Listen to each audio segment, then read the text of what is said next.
Hi, welcome to 25th episode of Real Kadam podcast. Today, our guest is Alex Edwards, also known as Ash, who is a tech lead at Palantir, leading generative AI efforts in Palantir. Before that, he was leading the efforts in biomedical machine learning application within the same company. He's also a graduate of New York University, Abu Dhabi, where he double majored in physics and computer science.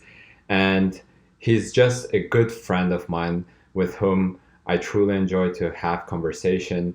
And I'm extremely glad that he's coming here as our guest and will share his experience, learnings.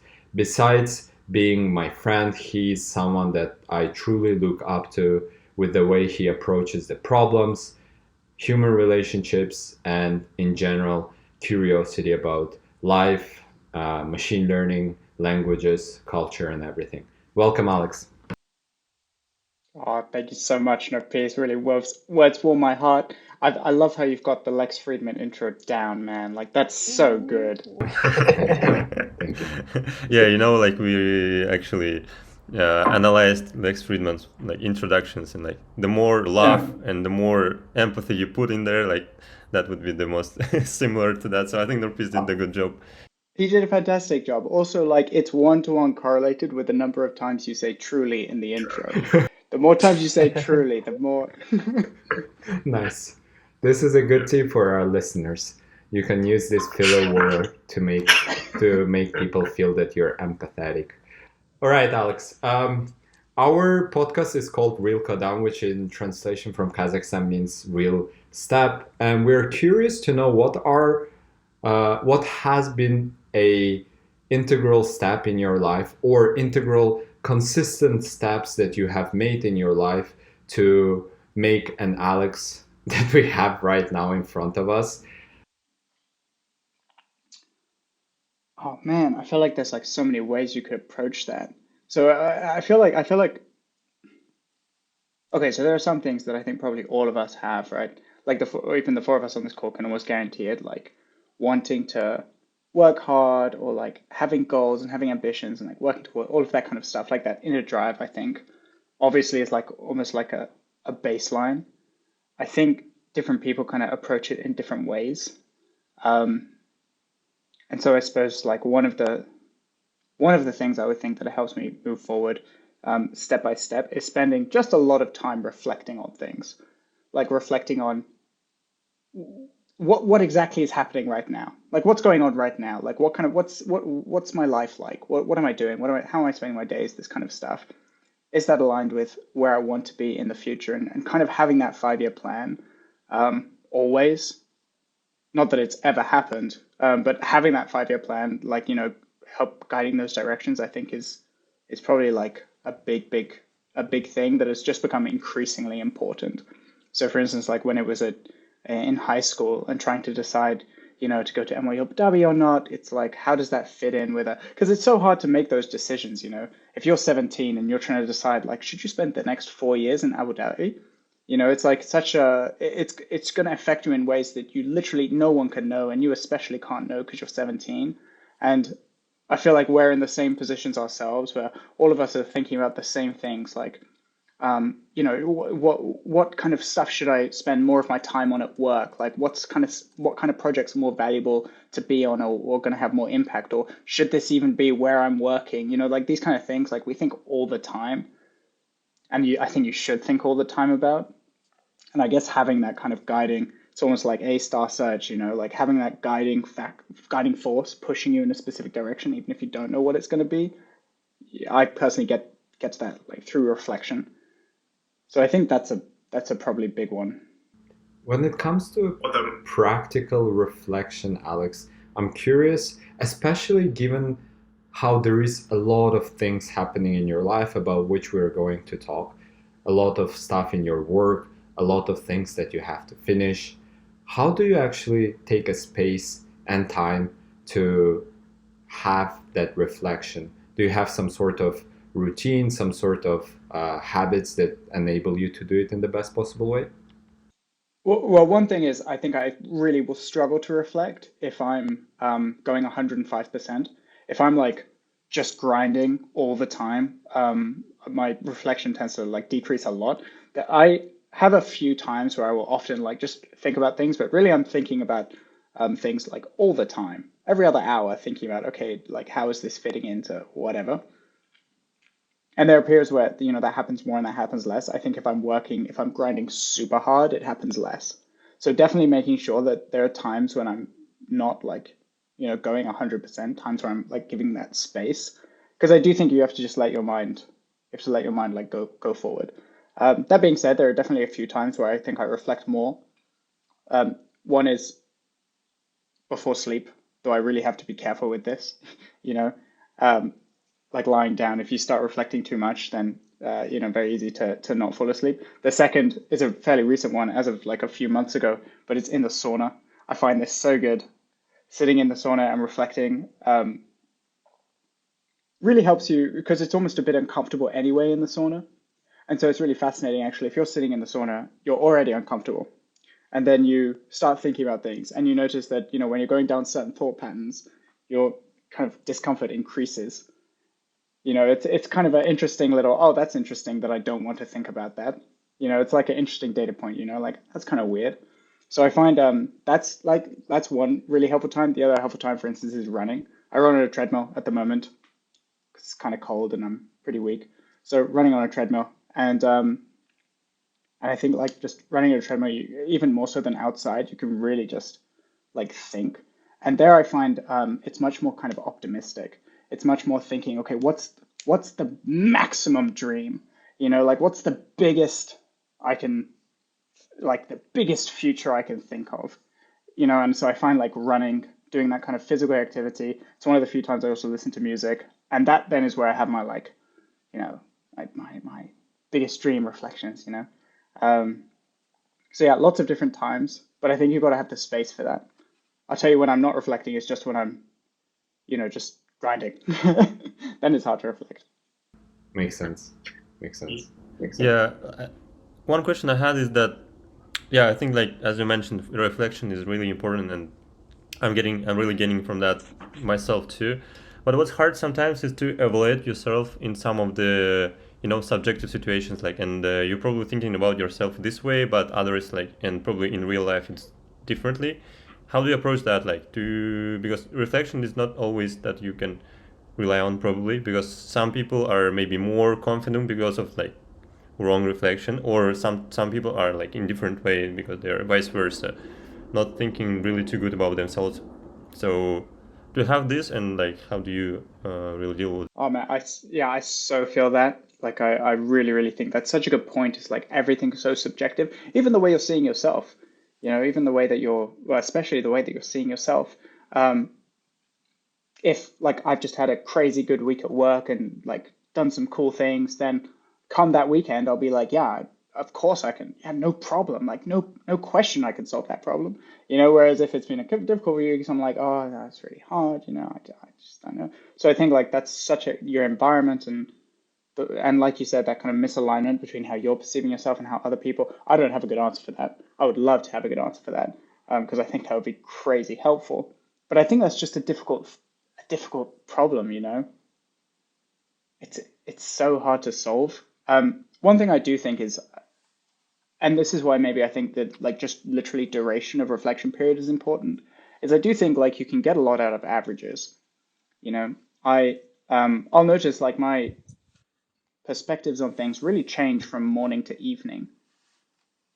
In the morning, I'm often a lot more alert and kind of bright and kind of willing to push.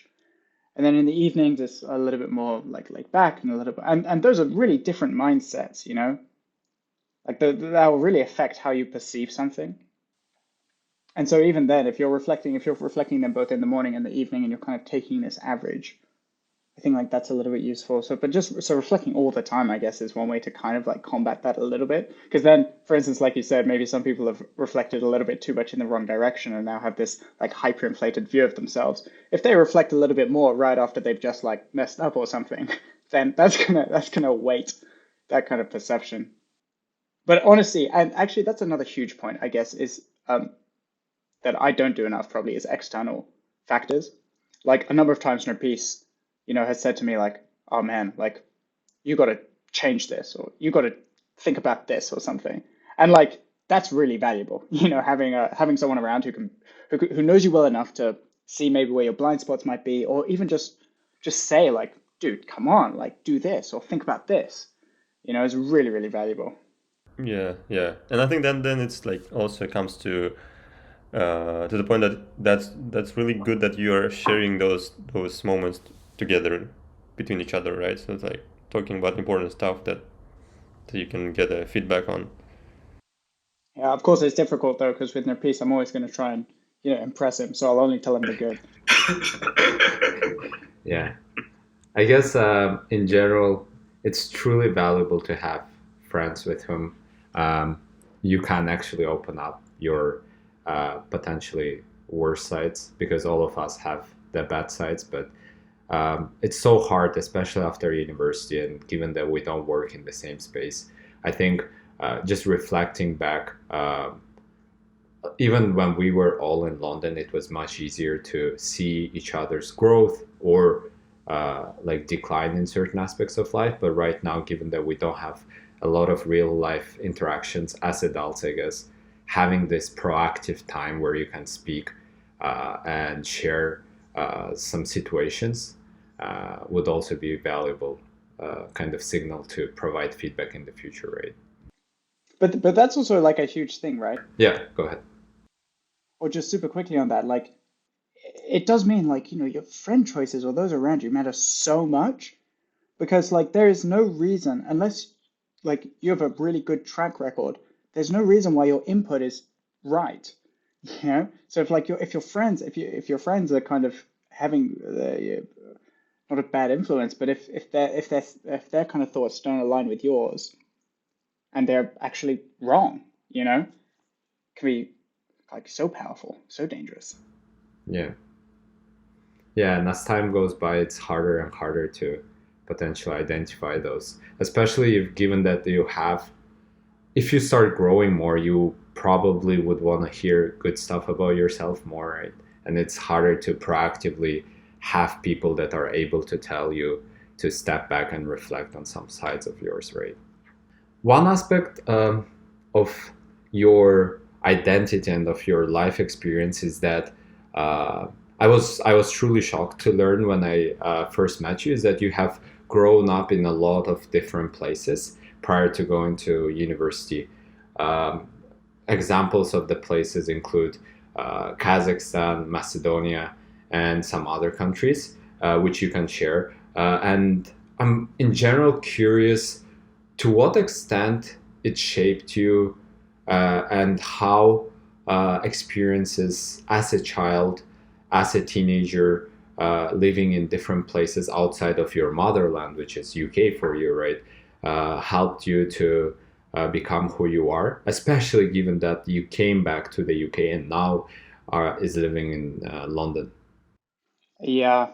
I mean, I think it's probably absolutely like foundational for me. It's kind of like where you grow up can't help but completely change and influence who you are. So yeah, for context, from 10 to 15, I was in Nigeria, and then from 15 to 18, Macedonia. I think like both of these places had huge impacts on me.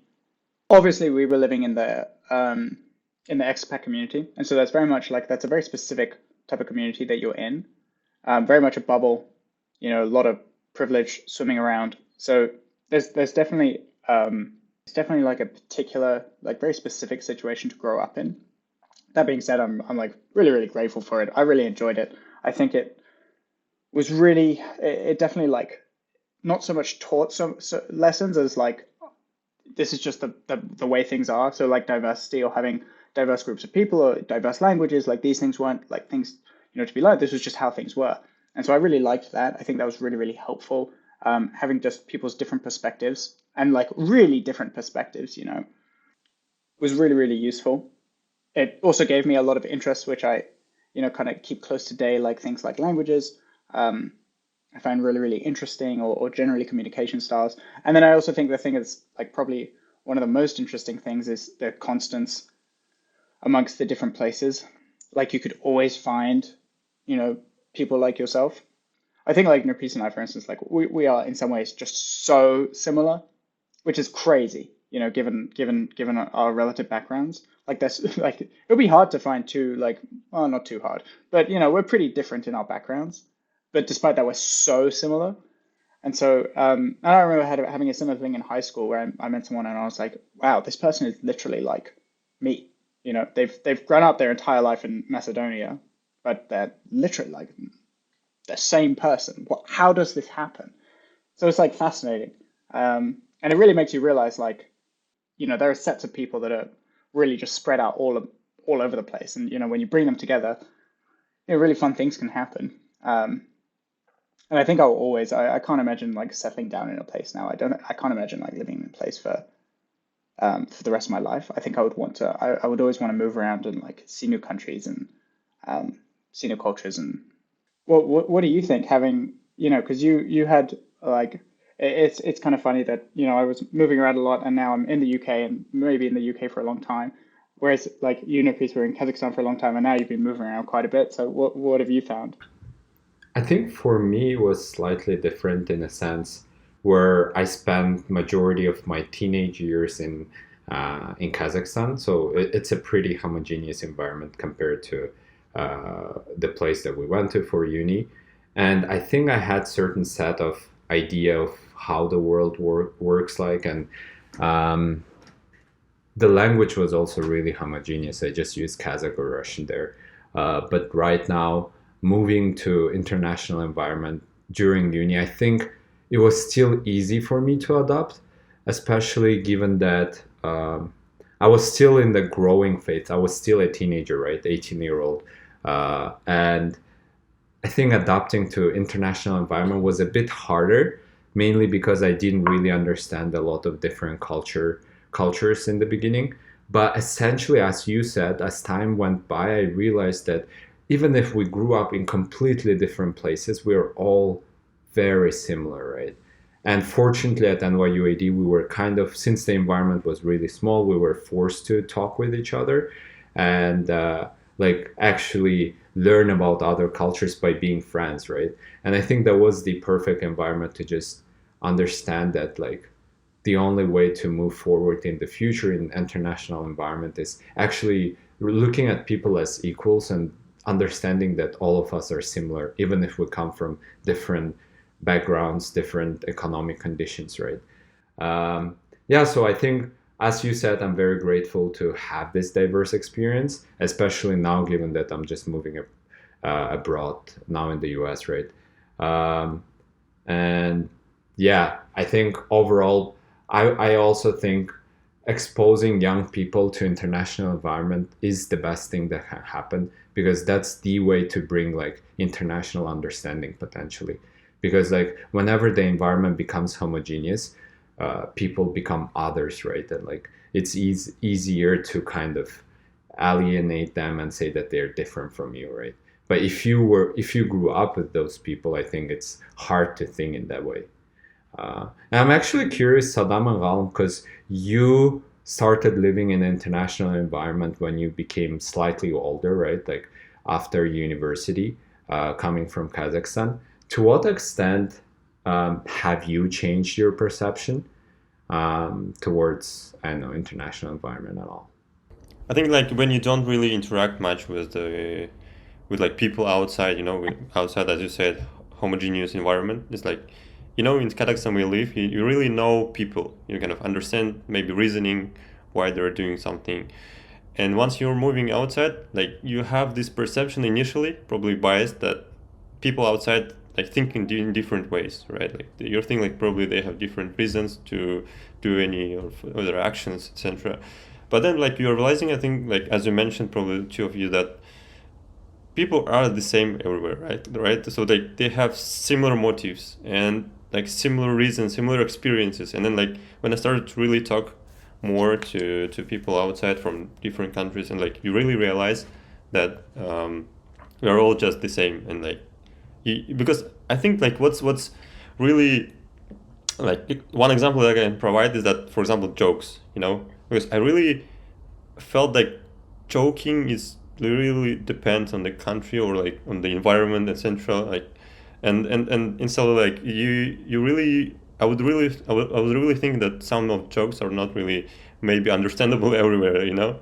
But then I think when I talk to Nurpice's friends like who are from environment that are like not really Kazakh and but I really realized that thinking is the same, and it's really a matter of maybe the person that you're talking to, and this kind of person can really exist in here and there and like everywhere. So it's like you're really then realizing that you just really kind of, you don't need to differentiate people by the places where they've been or they've born, but more of the bubbles, probably like the bubbles that can be similar in different places. So like, and then you really feeling like you belong more, I think, because like initially I think like, okay, you probably, you know, this, I think it's worldwide that like whenever you're moving, there are like a lot of expats from the same country. They really get to know, like get together because they feel like they're from the same place and they really understand each other. But I think that's more of a bias, and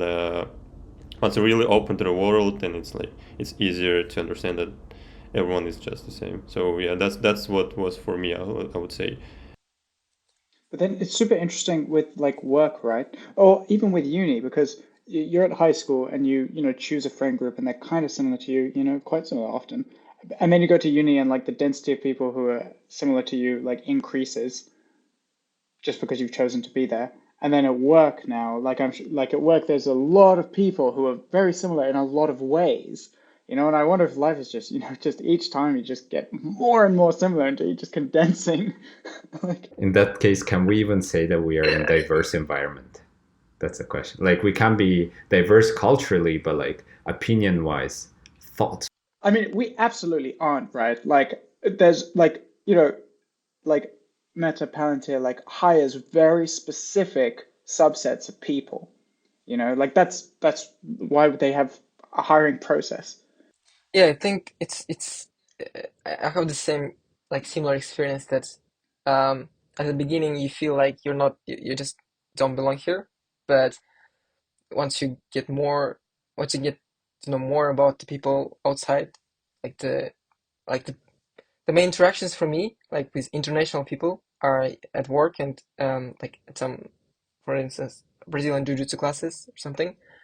And I feel like yeah, we have like actually they are the same. They're like just similar, and I can belong here. So I think it's just um the same thing like everywhere. You can belong where you want, I think, and it's interesting that it doesn't really affected by the language or it's just in your mentality. I just know the stories where like the Kazakhs from China who are historically in China, they come to Kazakhstan and they also like live in a bubble of the people who come like of the Kazakh who came from China, and they don't really interact with the people like the same Kazakhs but from Kazakhstan.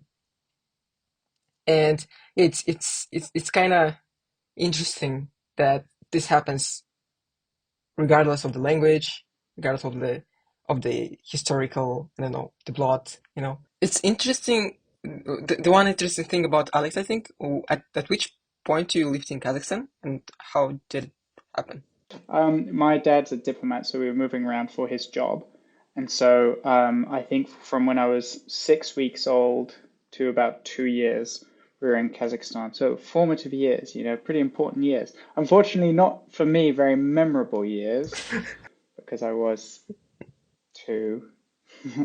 Yeah, we were actually joking when I was like, okay, trying to understand you and like having these topics prepared in advance. Like, okay, probably that's the reason that he's so successful, like because he really, I would assume. yeah, those 2 years were most important in your life, I mean, they say that early on, you need to have strong examples, strong leadership. Yes, And a lot of horse meat. Yeah. the most. Yeah, Nurpes and I have talked about because I would love now to well, I say go back, but really it would be go for the first time because I didn't get to, 2 years old is not really going at some point. Yeah. I'm also super interested though, and something that like Nurpes and I've talked a lot about people who have grown up in one place. Obviously, like I think it makes sense. I'm kind of interested in this because it's so far from my own experience, but people who've gone back, who have grown up in one place, and then maybe, go out and travel a bit, like pieces, live abroad a bit. But I found often there's this like drive to go back and drive to like, I want to, you're like, this is where my home is. Like, this is where I feel like my most home. I think this kind of feeling is like fascinating. And it's something that I hope to get now, like living in the UK for a long time. I think I'll start to feel it more and more, but it's something that I find like really, really interesting of everyone's got this, oh, when I'm 40, when I'm 50, when I'm 60, whatever, gonna go here and have a good life. I'm curious on your guys' thoughts. Do you like, I know in a piece, like probably still gonna be going back to Kazakhstan in your old age and the rest of you? I think like we are aligning on this at least at this point of time, as far as I know, because like but I think the more I live out like outside, maybe this perception and this opinion has like sort of changes. But at this point of time, I'm still kind of more leaning towards moving back at some point. Not sure like when, but yeah. So like I think we're just meeting sort of things that are only kind of only in the Kazakhstan, So they're like these unique things that you don't find anywhere else, such as for food, and then like you're thinking about, of course, more of important things, but yeah, I think that's for me. Yeah, I think for me, it's like I want to get back not when I'm like really old, but as I'm young, I think, because it feels like there's a lot of things to do in Kazakhstan, like my home country, and to to like use this energy when you're young to to change some things in your country. I think that's what I'm thinking about, like right now at this moment. There's a lot of things happening in the future, very hard to predict. I think one other aspect to add besides changing the country and potentially us having a lot of impact to our country, it's also the fact that our families are based there, bigger families like parents, siblings. So I guess that will also play a huge role. I think, especially right now, you living a bit closer to your parents, right? Like last year before your parents moved, potentially also played some sense of like comfort and sense of home, right? Because at least for me, I think being close to my parents also gives this sense of home. So potentially that will play a huge factor for me too. Yeah, I think that's so huge. Like also, so my parents now, they've for the rest of the group, they've now gone to Ghana. So they're living in Ghana at the moment. They're on a posting there, which is really great. I think really great for them. But equally, it means, you don't have that. There is a big difference, between them being in the UK versus them not being in the UK, and like how homely it feels. It still feels home, of course, but it is so different when your family is there. Yeah. One interesting thing that Nurpis told me about you, Alex, is that you initially wanted to do philosophy in Oxbridge, but you ended up doing physics and math. Can you tell us like how did it happen? Yeah, well, I think when I was um, right up until like 15, I was always way more interested in humanities generally. So my mom's an English teacher. She was actually my IB English teacher. My dad's a diplomat and was really into like things like speech writing and kind of rhetoric and stuff. So growing up, I was really into reading. I read a lot. I was just generally interested in a lot of stuff. I liked reading. I was interested in history and like introduction, like the kind of philosophy you read when you're 13, that kind of stuff. Um, when I was then 15, 16, I had to choose obviously my IB. I imagine you guys also, did you guys do your IB? Did you go to a piece of school? No. Okay. So IB, you have to pick your high levels, pick your subjects. Um, and at that point, I picked English and math and physics, really just because they were really hard and it was kind of interesting solving these difficult problems. I quite liked that. And then it was when I started at uni and started doing physics. And I remember I like showed up the for the first exam or something, and I'd studied for this exam and I worked hard for it and got like a pretty good grade, got like a 85 or something. And then one of my mates was like, "Oh, but I forgot the formula for the bonus question, so I just re-derived it, got 110." He didn't study, Casper. And at that point, I was like, "Oh, so I guess it's not going to be physics," because and part of that was like I really enjoyed physics, but then I saw first of all there were people who really enjoyed physics. These were people who like would have I remember one day we had 8 hours of exams, 8 hours of physics exams, and then I was walking back home and walked through the library and came across one of my classmates, and he had a like nuclear physics textbook open, and it was 2 a.m. And I was like, "Dude, we just had 8 hours of exams. Also, I didn't even know you were taking nuclear this year." And he was like, "Oh no, yeah, I'm not. It's just this really interesting this chapter." And I was like, "Oh my God." Like, like 8 hours of exams and then 2 a.m. and you're reading a physics textbook for fun. Like, that's a different level. And I definitely am not at that level of enjoyment or ability. And then I started computer science and suddenly this was way more tractable. This was like, oh, you can actually build stuff like right now. You can actually do things that are cool and impactful like now. Because I think like I was slightly attracted. I remember at like 15, for instance, playing around with like some tires and stuff, building these carts and things. And it was fun, but it took a lot of time. Like it was a lot of effort to make a prototype. Whereas with CS, you could iterate really rapidly. Like, you could build a V0 really, really quickly. And that was super exciting. And it still relied on a lot of the kind of logic-y aspects of math and physics that I enjoyed. Breaking down a problem and then coming up with some base way that you want to solve the problem and then following that through. And I guess, and that's kind of the same, that's true of any field, whether it was like English or philosophy, TOK or whatever, it's like, it's that same thing, which is just interesting. So I wouldn't say it was so much of a change. And then obviously then as soon as you leave school, then the financial aspect comes in.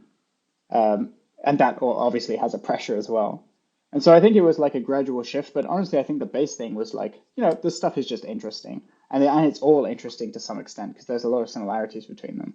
To what extent have you felt as an outsider when you started CS? Because I remember you were just thinking about math first year. I'm like, yo, bro, let's try computer science. You're like, no, physics and math, like very purist type of scientist. Very pure. But then you changed in second year, but like started doing very properly only third year. So like as compared to majority of computer scientists within our school that started like in high school, right? Or very early on in college, you've started very late. How were you able to like actually move on in an accelerated pace? Because objectively, if you look to some like metrics like, where you got into jobs and the stuff that you have built, you're at a pretty good stage. And I'm curious, how were you able to like open up your hidden potential and ensure that you don't feel like an outsider, someone who doesn't deserve to be starting super late? Yeah, I honestly didn't struggle from this feeling so much. Like I was pretty happy doing CS, and I think that's hugely just because I was coming from a like pretty rigorous background. And so that kind of idea of like bring a problem, break it down, get down to like the base principles and then build it back up. Like that is how I solved like every CS problem is the same way I solved every physics problem. And I think that rigor, the good thing about physics and math is it is very difficult to like, you get immediate feedback. You know if it's right or wrong immediately. And if it's not right, you know exactly where you went wrong. Like even with CS, we don't have that. We don't have it in the same way. If you build a system, there's no, and then you say what's like, let's say the system like doesn't work in this particular way. Like of course, apart from bugs, it's like, okay, how could I have like designed the system from the base layer upwards? How could I have done that in a better way? It's like, that's very hard. That kind of stuff takes experience, where with physics, math, obviously the base, I'm talking about the more basic university level physics where, you're not having to apply like a lot of creativity and research. You're just solving the problem. there's a lot of feedback when you do that over and over, and so you see what kind of things do you lack, what things do you often ignore, what do you need to like focus on better, and so it's really quick to help you like fine tune that problem solving like muscle. And so as a result, honestly, when I started CS, it was especially university level CS is always like theory heavy. You know, when we had proofs in our algorithms class, I was pretty comfortable with it, while other less math heavy CS majors were a bit like, oh, like what's going on? Like big O notation, for instance, was very, very natural because it's like, yeah, this makes total sense. Whereas I think some people maybe had a stumbling block. So I really think it was super valuable spending that time. And honestly, I would advise it. And I think if I was taking that advice to the max, I'd still be doing math now. I think it's crazy valuable to have that rigor in place. It's the same reason why, you know, I think people, I love Reddit. I go on a lot of subreddits. I find them fascinating. And one of the ones I go on a lot is like CS Careers UK or something. It's basically people who are CS majors and or interested in CS and want to become software engineers, and they talk about their problems and stuff. And we're seeing this huge wave right now, this huge wave of people who want to switch into tech, so they do 8 weeks of boot camps. And honestly, I think great, like power to them. I think like great thing to do. I think it's great that you can do an 8-week boot camp and then start doing it. Of course, they are saying like, that it will come up, questions always come up like, how's this going to be different from a degree, that kind of stuff. Especially where in a degree, you might not do that much, like so, like or any like software engineering, like the proper style stuff. Like I think it was third year when I started using Git. You know, it's like it's pretty far from the actual job. But that being said, when you have the actual structures in place where you've done like data structures and algorithms, and you kind of like, you know, can think about these things in these kind of ways, it makes it a lot easier. And it was the same thing with math and physics, where I'd already done this kind of problem-solving-y like mindset. So I think I would honestly recommend it. If you want to do CS, just do physics and math and then do CS, especially for machine learning. This was then huge then, of course. I started doing machine learning, and that's just, you know, stats and calculus. And they were very, very it was very comfortable. Whereas if you're not coming from a math background and you start doing machine learning, then it can be a little bit difficult, because you have to learn all this stuff first. So Dom, can you relate to what Alex said, given that you've been doing like math Olympiads?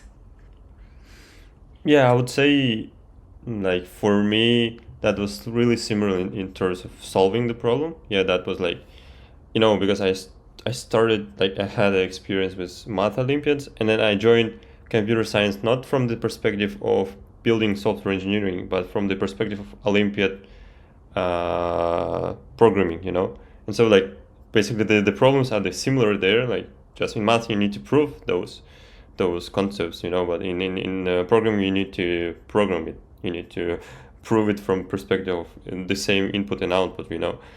And so from that perspective, yes, I think it was really a smooth transition for me.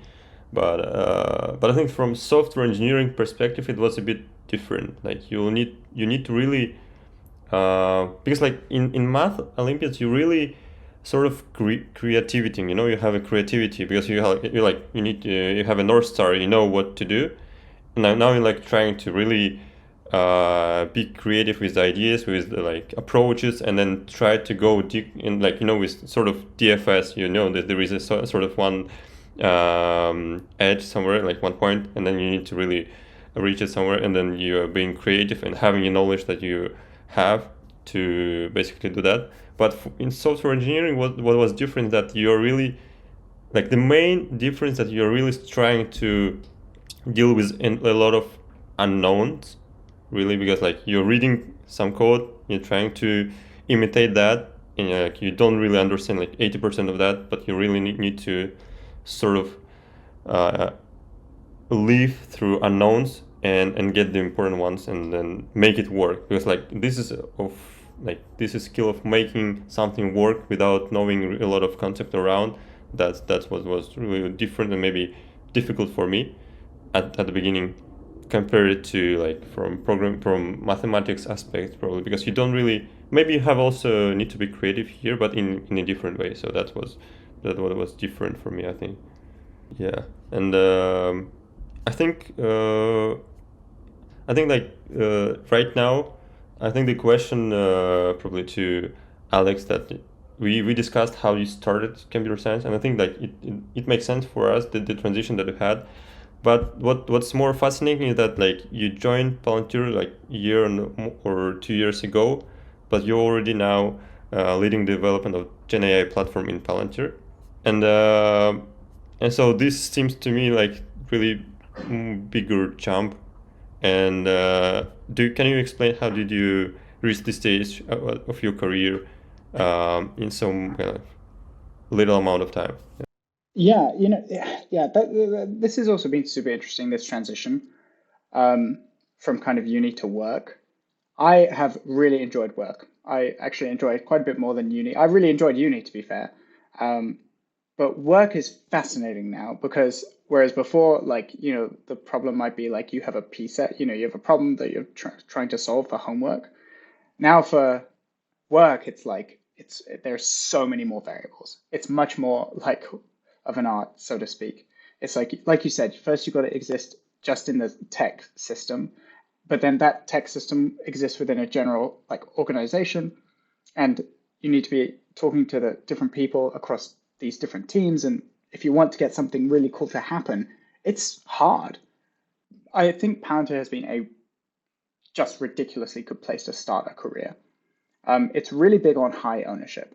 So if you are solving a specific problem, you really can take ownership of that problem. And if you are getting results, then you will just be allowed to continue to work on that problem. I love that about the company. It's something that now I'm always going to look for, kind of high ownership. And it meant that I think, Palantir really trusts its employees and its people. And as a result, that ownership is like freely given. And so this, a lot of great opportunities. I think LLMs really came out a year and a bit ago, like truly on the, ChatGPT and everything like that. When that happened, a lot of people started looking at this, and there was a lot of space to be able to kind of innovate and try different things. And as a result, we kind of started playing with different stuff, and these interesting things kept happening, and we saw these crazy new results, like crazy stuff that we could now do that was just literally impossible before. And at that point, the company really mobilized and resulted in there's just a lot of fluidity around like who is doing what at the moment. So now there's a ton of really, really cool people working on really interesting stuff. And I'm very lucky to be one of them, helping out with this kind of like GenAI, GenAI push. Besides talking about like the specifics of the work, I'm just curious, how were you able to actually grow? Because besides just engineering, pure like problem solving, there are a lot more things.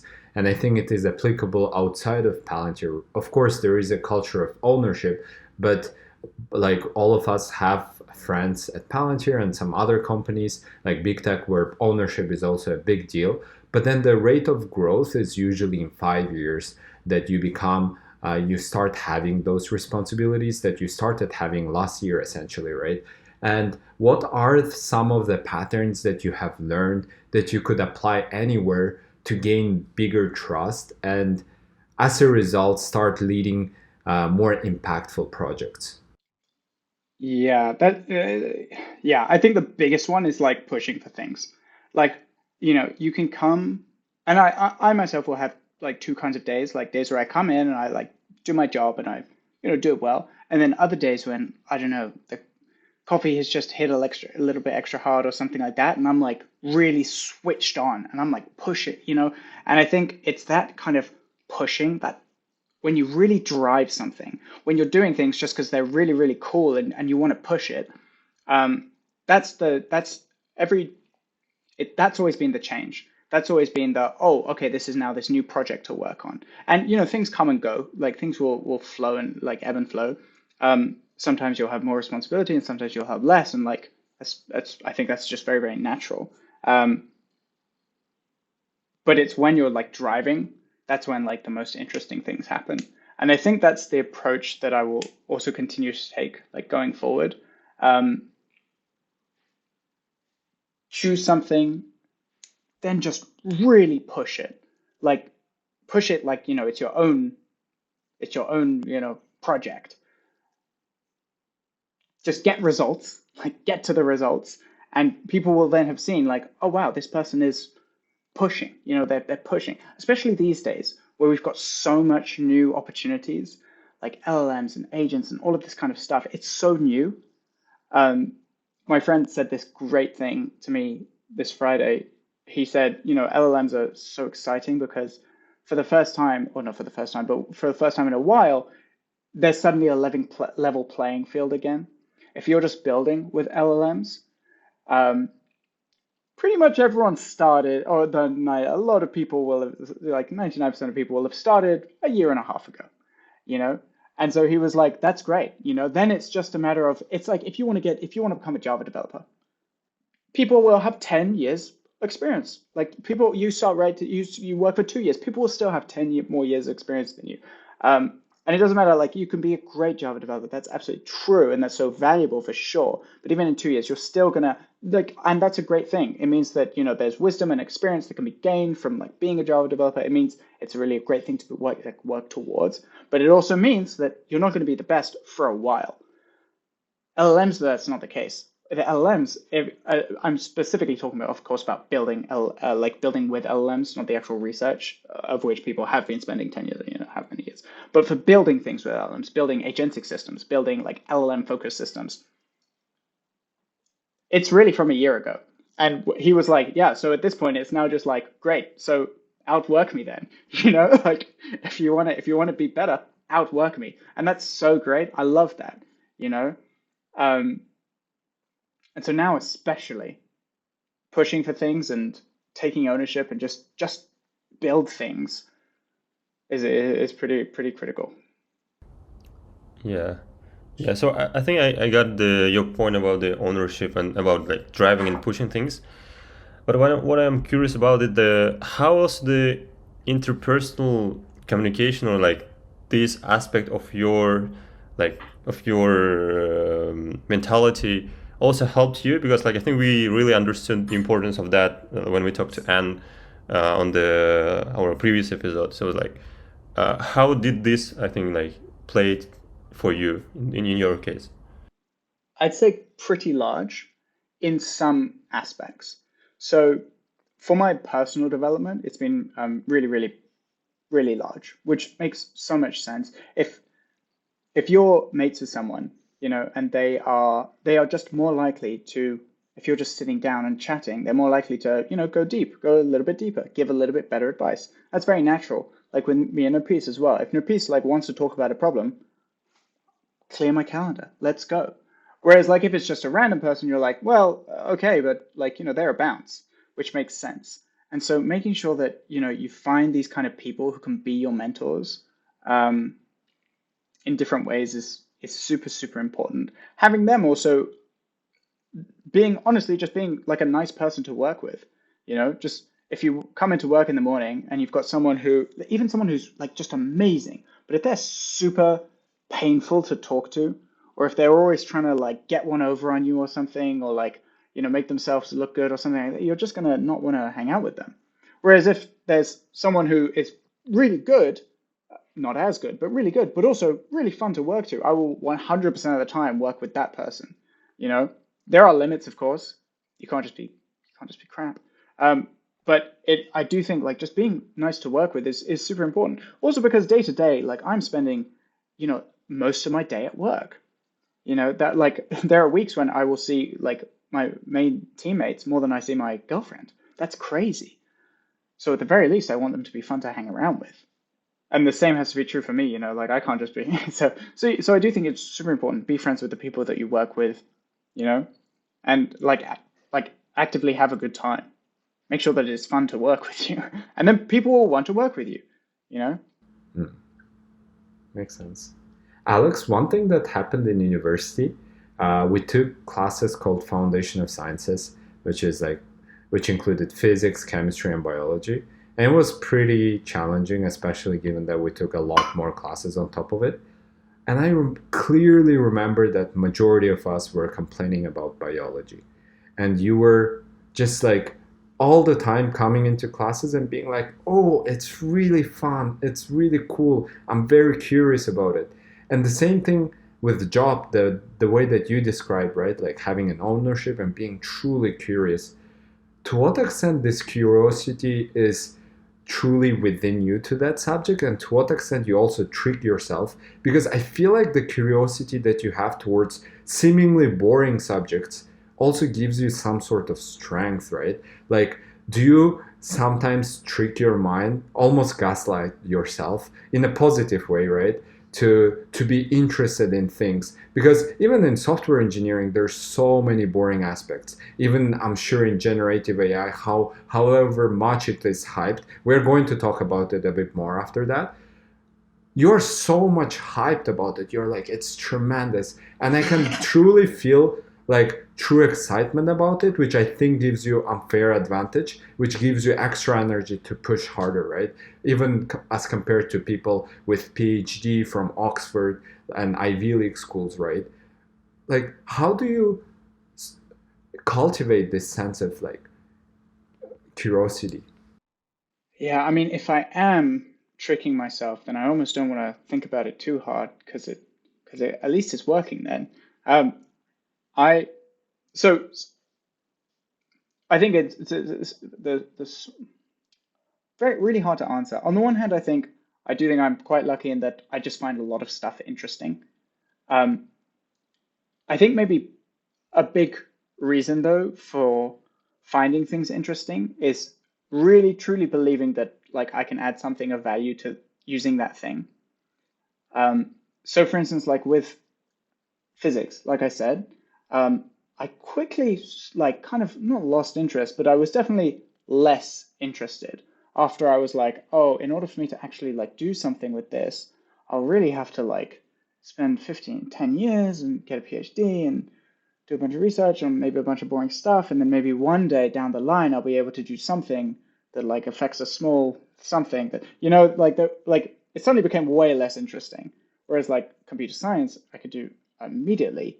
And I could actually, like, there is no reason why technically tonight I can't sit and code for 10 hours and in the morning come up with, a revolutionary XYZ. There's no reason why that can't happen. And that's way more exciting, you know? So I think one thing is like thinking about things in terms of how does it actually, like, what could this actually do? What could you do with this? And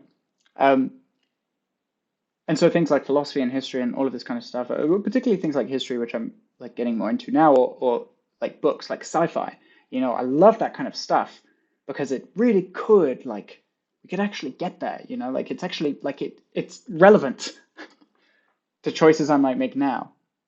So I think that's one big thing is like almost have the arrogance to believe that you can actually do something with what you're looking at. That's a great advice, man. Yeah, and like to add to this point, I'm really curious, like what are the advice to like even maybe if it's not your case, but in general, like let's think about in general, like for people, what's the best way to really create this curiosity in yourself? Because like as we discussed this, it seems to me that to be skeptical about things is really sort of red flag for being successful in this like sphere area, right? Because like if you're skeptical, you really won't believe in anything, and you won't be really curious about stuff because like you're not believing in that. And so how to really, maybe if you're skeptical, to kill this in yourself, or like to create this curiosity, and like what are the really good things you can do in order to be more curious about the things? And Well, one thing maybe not quite on like well, it is a bit curiosity related, but I think there's this phrase, strong opinions weakly held, that I really, really like. Like, I think you should have really strong opinions. Like, if you're an LLM skeptic, great. Like, what's your reasoning? Like, whatever. Like, it makes sense. If you've thought about these things and you've come out on a specific side, great. Have that opinion so strongly. But like, the second you see stuff that makes you like really think about it, like that kind of contradicts it, that just drop it, like literally drop it like wholesale, like go almost in the other direction, you know? Like if you don't believe in LLMs and then suddenly you're like, oh wait, hang on, wait, no, but maybe I've seen this thing, like go 100% the opposite direction. It's almost like a form of weird search, you know? You gotta just go overboard. And so I think like strong opinions weakly held is one thing.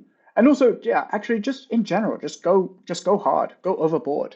You know, don't just like kind of be into LLMs, like be into LLMs, you know, like do it really, really hard.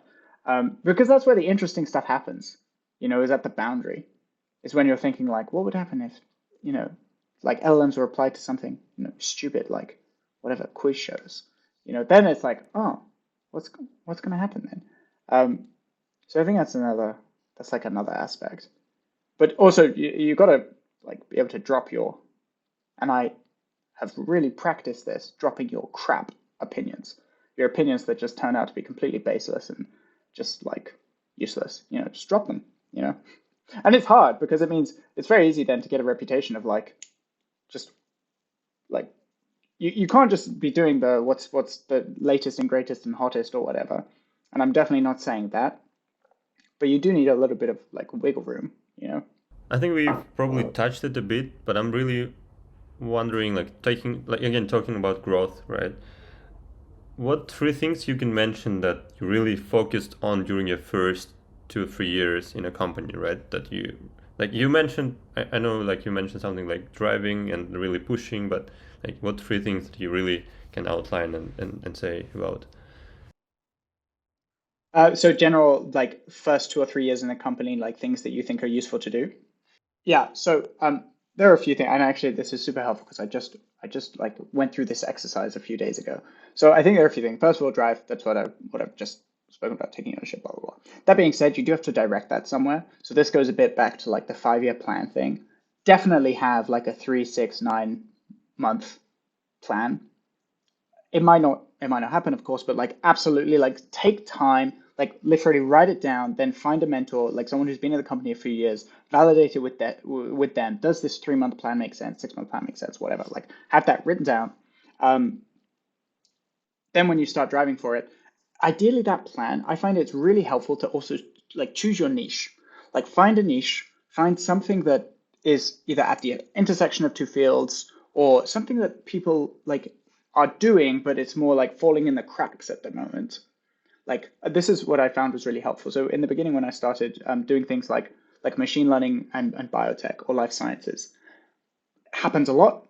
It's like it was happening a lot, but there wasn't a specific like group or something aimed specifically at that. People were doing it, it just wasn't like formalized. So choosing a niche like that, which is what I did in my case, or whatever kind of niche it is, that's then another useful thing. Because very quickly you can become like not an expert, but you will know more than 99% of people about that specific thing.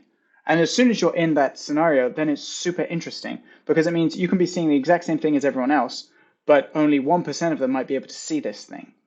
You know, I think that's a little bit what's happened and is happening with LLMs right now and will continue to happen. It's the people who actually, they are in the, 1% of people know about this highly specific thing. If you know about that, then the application of an LLM in this way is so obvious. It's like, of course you would do that. But even though it's so obvious, people aren't even seeing it or building it because they don't have that 1% experience. And so trying to get to a position where you're in that like top 99% experience or something is really, really valuable. So I think that's a big one as well. Yeah. And then the other thing is, and I do flip-flop on this, but I do think like going hard in the beginning, like, in your first year especially, like the faster you go in the beginning, it compounds, big effects for us because we're all, I'm assuming, all in our 20s, where it's like, the equivalent of, we've just began our career. Makes sense. Alex, you started touching a lot on LLMs in the context of your career. Let's start with just general explanation of what generative AI and large language models are. And then we're very curious to dive deeper into AI and the way you approach it. In particular, the niches that you were talking. We want to talk about agents AI afterwards, but let's start with general background of what generative AI is, large language models, and why it became a huge hype after a crypto hype that we had last year. Yeah. Yeah. I mean, I hope it's not the next crypto hype. And I really don't think it is. But that being said, I was kind of pro crypto as well. So LLMs generally, large language models, they do a very simple thing.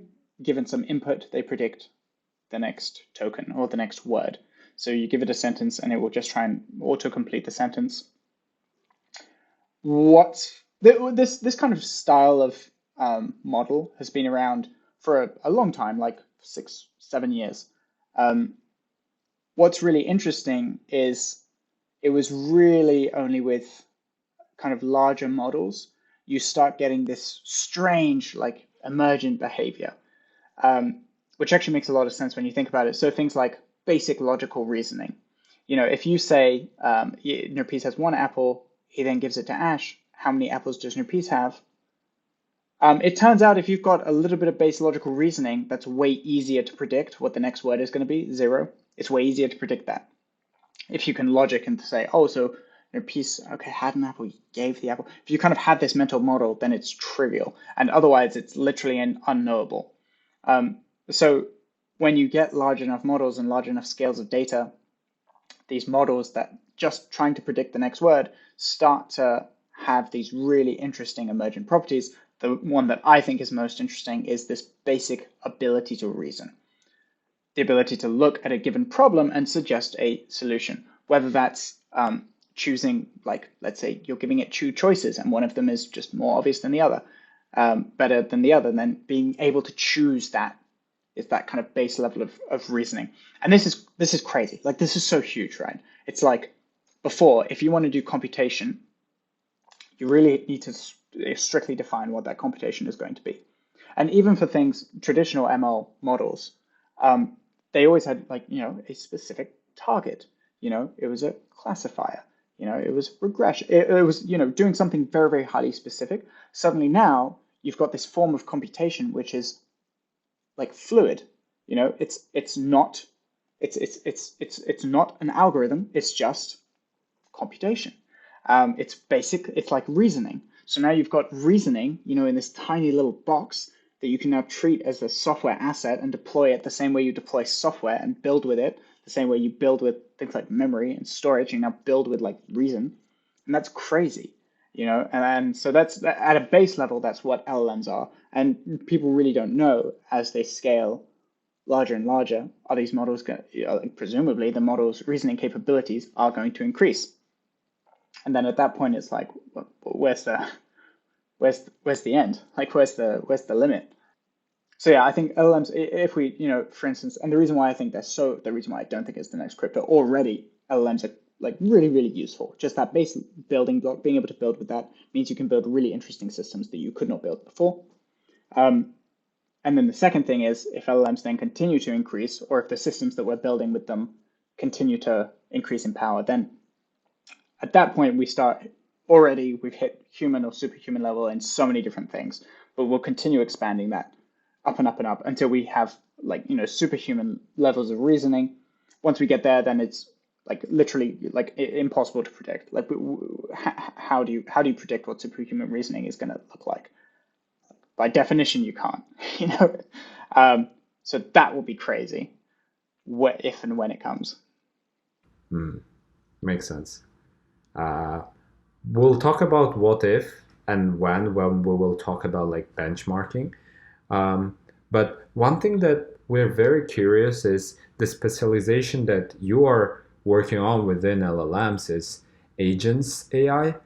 In general, that is much more confusing concept. I don't think many people still understand it. I think when it comes to generative AI and general LLMs, a lot of people might have background. But what is the hype about agents AI? Is it an actual future of applications of generative AI, and how we will potentially scale? Yeah, so agents is super simple as a concept. You have this base logical reasoning like unit, put it in a thought loop and give it tools. So give it some way to think and plan and evaluate, and then give it tools, things to interact with the world, or even just things to perform additional like computation. That is an agent. So at its most simple form, it's just like a thought loop and tools. Of course, whether it's a loop or whatever, like that's going to be dependent on the kind of implementation. But at its base, it's just a thought loop and tools. So rather than me, if I prompt an LLM, with an input, and then I get that corresponding text output, now I can prompt it with an input. It can then go through this. Before you actually do it, you can't know what actually that loop is going to be, but it will think, for instance, let's say I give an agent. I create an agent. The agent is prompted with, I want you to look at the problem, break the problem down into steps, and then for each step, use a tool to solve that problem, and then finally provide me the solution. And then I say the tools that you have available, you have a calculator available. Now, if I say, what is Nurpice's birthday squared, it breaks the problem down. So the LLM starts outputting, okay, I think Nurpice, first of all, I need to find Nurpice's birthday. Okay, so maybe I should query Nurpice. So if you have a tool, ask Nurpice. It can say, okay, use that tool. It asks Nurpice, what's your birthday? At which point you'll say, March 17th? When's your birthday? 14th, March 14th. And then at that point it goes, okay, great, now I use the calculator tool and I square it. Of course, actually you can't even square birthday, so what does that even mean? But you get the point. You basically, so rather than just putting out this stream of tokens as an output, this like text, you instead kind of use tools, and then at the end you use the results of those tools, and then you finally surface it back in an answer. That's like the simplest form of agent. But really all that is it's a person, right? Like it's just a person. That's the same way you and I do things all the time. We think about things, we use our tools like our computers or our books or whatever, we use tools and then we come up with a solution. So it's really like, how do you take an LLM and make them more similar to a person? Oh. So essentially, sorry, go ahead, Sila. Yeah, I was just telling that, like, to clarify. So that's really was similar to the concept of AutoGPT, right? Like, what's difference? Is there any difference, or it's just the same? Is the agent, right? Yeah, it's the same. It's just an agent framework. There are a lot of them like kind of floating around, and there are a lot of different ways to implement it. But the base thought is it's all just agents. And most interesting things are going to be agents. Like they need to be agents, right? This is why I think people right now are like, people are stopping at the LLMs, but it's really the agents that are going to be the interesting things, because it's when you give it the ability to self-reflect, you enhance that logical reasoning, the possibility for what it can actually reason about, you enhance that. And as soon as you give it tools, you enhance the things that it can do. So of course, the most powerful system is always going to be something that looks like an LLM, like a multi-step LLM prompt with tools. That must be the most powerful, or more powerful than like a base LLM. Yeah, essentially, agent is like almost like two AIs. One is like planning and the other one is like executing, choosing best tools and executing on them, right? And then trying to have some sort of Well, it could be like, it can really be so many things, like because it's so like flexible, like hierarchical systems like that, where you've got like a driver, like saying, okay, I want to do this. Like, it means that, okay, maybe you can actually go, that means the driver can stay at one layer of abstraction, and then kind of the executors can then go, and maybe you want to hyper specialize them. That's quite useful. And it can be quite interesting. And I think that kind of like swarms of agents is something which I'm the most interested about. I think that's going to be like crazy, right? Because, it's very similar to how a company works, right? Like Mark says something, but he doesn't say something to Nurpice. He says something, to his next in line, and then spreads, and so it trickles all the way down. And then Nurpice is the executor, does these tooling and, uses tools and builds crazy stuff, and that trickles back. So like these kind of systems, literally nobody knows how powerful they can be. I've not seen like a cool, like a really next level, like swarm of agents yet, but I feel like it must be Well, I suspect it's coming. Just a matter of when. So essentially, agents telling to other agents what to do, and then choosing the subsets of agents that are the best executioner, right? It's almost like evolution in a sense, right? Oh, yeah. Well, there are two things there. One is like, how do you perform the task? The second is, how do you get to that system in the first place? So an agent will almost always have some concept of memory, because what do you actually need okay, so you're trying to develop an agent against a specific problem. That's actually not easy. Like, it's really non-trivial for pretty much anything. If it was trivial, then we wouldn't really need an agent to do it, right? You just like code it up, or like it wouldn't be that valuable. So it's going to be the difficult things which you want agents to solve. Let's say you're trying to get an agent, you want like a data science agent. You want an agent that you can give a problem to, like, hey, train a model that does this. The first thing is so most people now are using proprietary LLMs as their backbone. So they're using OpenAI, or Claude, or whatever. That means the weights are frozen. So those LLMs aren't going to be changing unless they're fine-tuning, and most people aren't really doing that. So you need to have your memory someplace else. You need to have some form of learning, but you can't change the model itself. So what can you change? You can change the prompt. So at this point, if we're training our data science agent, that's got its initial configuration. It's got the initial thing that it would naturally do. So if I say, hey, can you train a random forest on this data? It would have its default, like, okay, yeah, first I want to import sklearn, and then it imports sklearn. And let's say it's in a system that doesn't allow that. It doesn't allow this import. It needs to be able to learn that, so that next time when I say, hey, can you train this random forest, it doesn't import sklearn, because that's its base thing. So it needs to have some form of learning. So if at that point, if it's now tried to import and it's gotten back some response saying, oh no, you can't import that, it needs to be able to save that somehow as memory. Right now, the way that most people are doing this is essentially basically forms of vector databases. So you encode that lesson, you get some lesson somehow, and then you encode that. So you turn it, into a numeric vector, put that in the vector database. Now, what you then do is at runtime, when it's then trying to do something, like it's thinking, oh, I want to now do this. Before you do that, you can then vectorize also its current thought or whatever, or query or whatever, and then ping that against the kind of memory database and retrieve the ones that are most similar. So at that point, as soon as it's seeing like, oh, I'm going to try and train a random forest, it then retrieves that lesson. Oh, by the way, you can't import sklearn. And then it like can use that. Then that's in the prompt. So that means then that it's not going to try and import sklearn. So then it'll go, oh, well, since I can't use sklearn, why don't I try and do this? So you need to have some form of learning. And right now that's usually something like a memory database. How do you, and so you then want that agent to specialize. You want it to get better and better. So it needs to have some way of kind of getting better. And then after that, then you've got that agent. And the agent then is not the LLM, it's the LLM, the memory database, the way it's being prompted, and the thought loop, and whatever like configuration it has. That system is like the agent. It's like that system is what's valuable. So it's a bigger thing, slightly higher order thing. And then let's say you have that data science agent, and now you pair it with a data engineering agent, which has gone through the same thing, but for data engineering. Now you put those two things together, and you finally have a final like business management agent who's been fine-tuned on like business school, and thinks. And so as a result, the first thing it says is, "Hey guys, we need to start a startup," And it's like then you've got that agent, and you can that like general one, right? That you can then interact with, and it's now the driver agent says, "Hey, do you think we could do that?"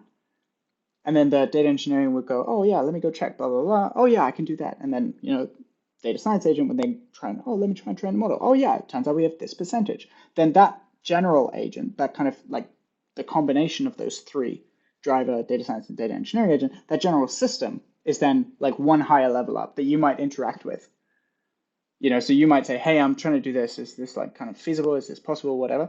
And then you just get back the response of, oh yeah, actually I was able to train this model, So you're interacting with so it's all just layers of abstraction, but it's like, how do you get to the point where actually each layer is performing well and operates well within the whole, so that then the final layer that you interact with kind of does what you want it to and works. And that's a really hard part. Then you get into things like, okay, do you like do some kind of like evolution? Like how do you do this kind of learning? Because it's how do you do this, like how do you fine tune the system? Because it's the system that's important. And like open question, literally completely different people are trying different things. Not a lot is working. Like if it was working, we'd be seeing way bigger waves. Like we'd be seeing like swathes of industries being like kind of automated and overwritten or enhanced and getting way more powerful. And like we've seen I've seen a couple kind of slightly interesting things, but generally we haven't cracked it yet. And I do think it will be this thing where someone will stumble upon some nice configuration, and then it'll be, oh, that's it, we've got it, and then there's just going to be a race, and people will suddenly realize it. But we're still at that stage where different people are trying out different things. There are a few open source frameworks going around. There are things like Baby AGI or like what about AutoGPT, things that like technically are agents, but they can't actually do anything. Like if you interact with these things, like they don't work. They just spin a lot of the time. And it makes sense because we're literally, this is the first time anyone's trying this ever. So it's a totally new field. Mm-hmm. But for now, like, yeah. What are the baseline concepts that actually work within that? Like you've talked about memory, but I feel like the existence of memory is just because of the fact that it's very expensive to fine tune and change the weights of the base models, right? Imagine the world where it was very easy to potentially at any step like change the weights of the baseline model and every single agent had their own weights. Is there like even a need in memory? Like memory just feels like it's a optimization because of lack of something within the system. Are there things that actually work right now that can be used in production? Things do.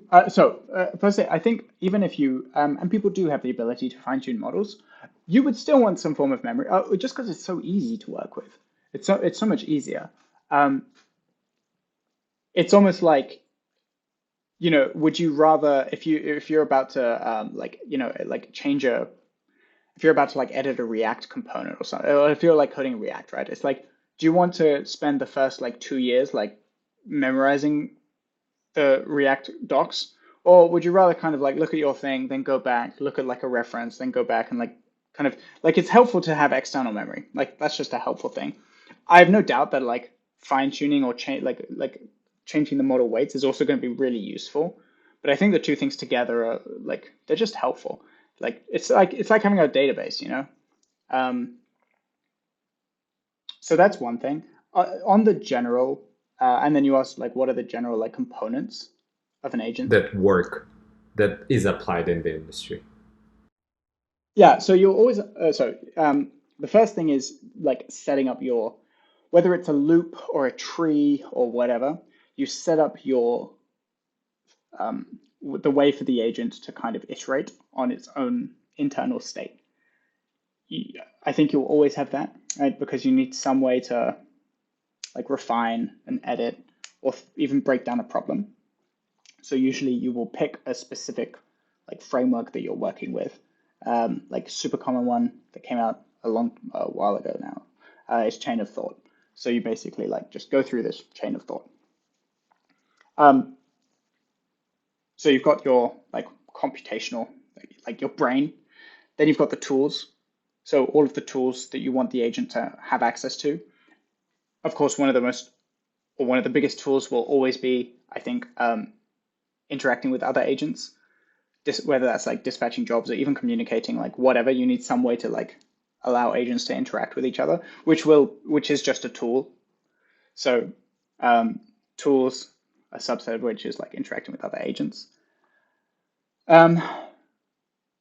That is the agent itself, but then any system that's actually going to work means you also need a lot on top of that. So in terms of like monitoring and evaluating and making sure that, and for things that actually matter, like it's one thing to talk about like, oh, it'd be great if we had an agent that does this, but actually like in practice, like in industry, you obviously can't just have an agent going around doing whatever. Like you will need to have some kind of like human verification, like a human check, a human sign off. And so you also need to have something around that. And then that's going to be super tied into evaluation.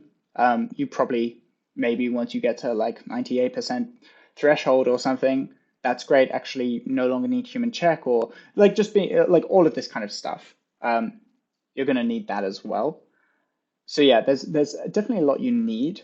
And maybe this is why we're not seeing like crazy leaps yet, is because you do need a fair amount of stuff, and it's as yet like unproven. Yeah. Makes sense.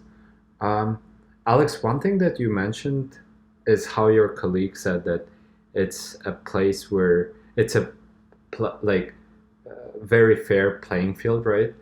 Because people are just starting off.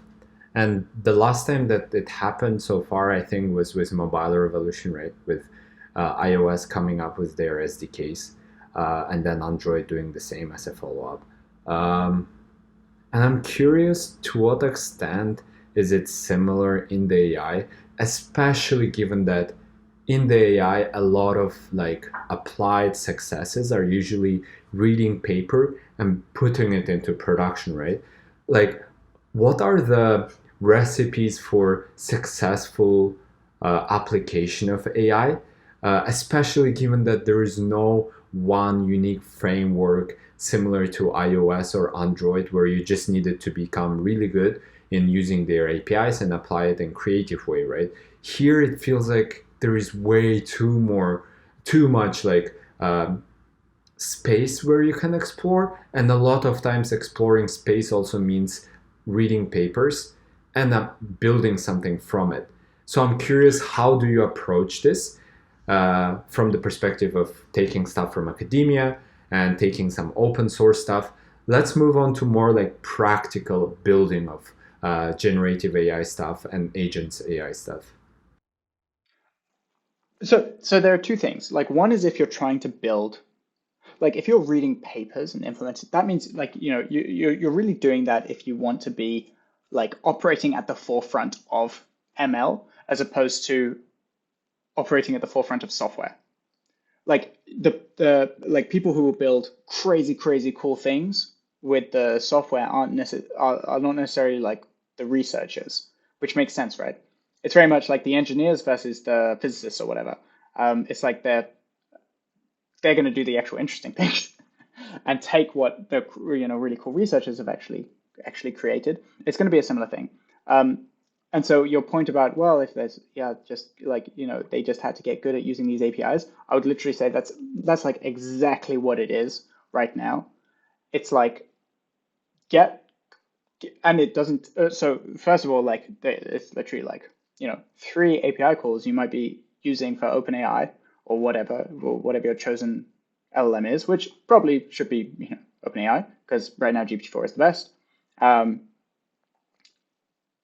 Bit contentious right now with Gemini, Google's one, but either way, you're going to be using one of them, right? Then at that point, it's like, great. You then need to tone your intuition on what can LLMs do and what can they not do. Like that's what you need to do. And the easiest way to do that is literally just build with them and talk with them and see. It's really interesting at the moment right now. Every single time I use an LLM, which is, like 300-400 times a day, GPT-4 can often answer, and GPT-3.5 never can anymore. And this is really different from what it was a year ago, where I'd interact with ChatGPT and then, not a year ago, but 6 months ago, where GPT-4 was really good, but I was getting a lot of benefit out of ChatGPT. Whereas now that's not the case. Now, like GPT 3.5, I literally like just borderline unusable for me. Because I think at this point now, if I want an LLM to do something, it's going to be right at the boundary of what it can do. And I think you can really only get that by playing with it. Luckily, for some reason, there's something about it that you can really intuit a lot about what's possible and what's not possible, even though the space seems so large. Typically, it's really quite easy to or not quite easy, but often you can kind of make a good guess about whether an LLM will or will not be able to answer something after you played with it for a little bit. So you play for it for a little bit. Then at that point, you've got the ability to you can call like a good problem space, and then at that point, this goes back to then that like 1% idea. Then there's something that you're an expert in, like there's something. So for instance, with you guys, creating a Kazakhstan focused podcast is like tech podcast. It's like that's super specific and like potentially very valuable. And then at that point, it's then, can you just build cool stuff around LLMs? And that then just reduces, that's just back to software engineering. Like, can you make a cool app? Like, does it work? And of course, there is an extra layer where it's building with LLMs is different than building with a normal API. Even if you set the temperature to 0, so even if you're making sure that every time it's returning more or less the same for the exact same prompt, it's very rare that you'll be doing that you'll ever do that, because if you did, then you would just cache the response, right? So even though you can say set the temperature to 0, that doesn't even help that much, because day to day you're still going to be changing it, like by nature of the fact, like whatever you're using it for, you probably want it to be dynamic, so it probably needs to react. So it doesn't even matter if the temperature is 0. Like you still need to get used to building with this kind of like stochastic system, this kind of like element of randomness. So it means you need to have a lot of really good stuff around like identifying what exactly do you want to solve? What exactly problem are you trying to solve with an LLM? Then how do you measure the success of that? You're almost always mapping from kind of unstructured to structured data. So you're mapping from like some human input, some speech, some whatever, you're mapping that. Usually you want to go to something structured, like you want to go to like a dictionary, you want to go to like something, because that's then how you build the rest of the software around that. So you do need to it is often going to be that pattern of like identifying like, okay, I've got this problem. I can use it in this specific way. I can test it then in this specific way. And then you build around it. So I would say it's super, super similar to the mobile revolution in a sense, if you're trying to just build cool stuff with LLMs. But the first step is getting that intuition. And to get an intuition, you have to play a lot with those APIs. Just play a lot with it, yeah. And almost don't even look what other people are building, because people aren't building that much cool stuff. Like online, I'm not seeing that much stuff where I'm like, wow, crazy, It's like there are some cool things for sure. But like, I think there is so much left on the table. And I think maybe a big part of that is just because all of the people right now hyper-focusing on LLMs, often we're coming from very similar backgrounds.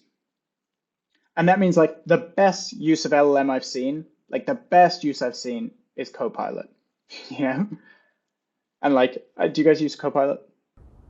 We are for work? No. But yourselves, if you guys have used it, like once you start, it's really annoying then to not use it.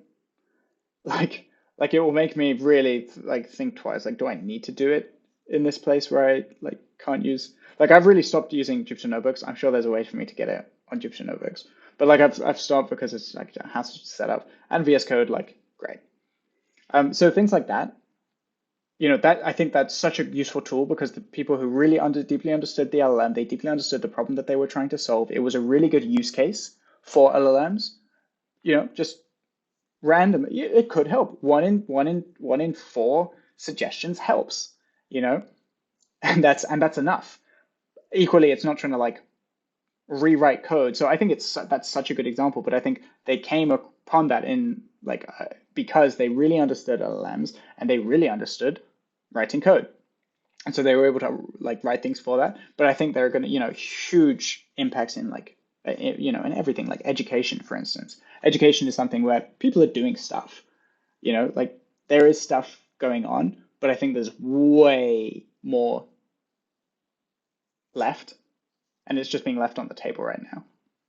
Yeah, makes sense. I guess the final more technical part about the AIs and agents AI that we want to talk is, like we talked about like the build part of that system, right?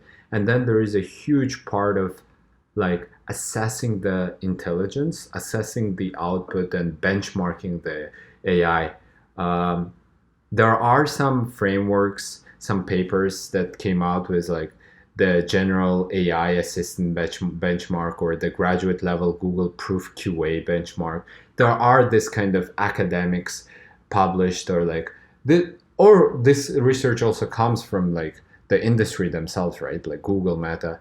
To what extent within the industry you guys use those kind of benchmark, and how do you think in general what is the way to assess the intelligence, the output of the work? Will it be similar to how we assess the output of the work of human being? Should we create some sort of objective metrics? Because most of the times human work had a lot of element of subjectivity when assessing their work. Of course, there were some benchmarks, but with AI, I feel like since it is not human, people might create stricter, more objective benchmark. And how do you think about it? Yeah, I mean, so huge. And I think really underlooked at evaluation. So there are the two things. One is like evaluation of the LLM. The other is then evaluation of whatever system you've made. Industry is pretty much only concerned with the latter. And then research is concerned with the former. So things like, how do you measure the intelligence of an LLM? This is very much like that super useful research problem that OpenAI and Anthropic, like they're going to have to like, so this Gemini, for instance, Gemini, the model came out, this is Google's model, and it's came out a few days ago, and it's pretty controversial because they released a bunch of stats saying like, Gemini beats GPT-4 on like almost every metric, but then some of the metrics they used were like not that commonly used. So it's like, a little bit strange. That's like very much just a research thing.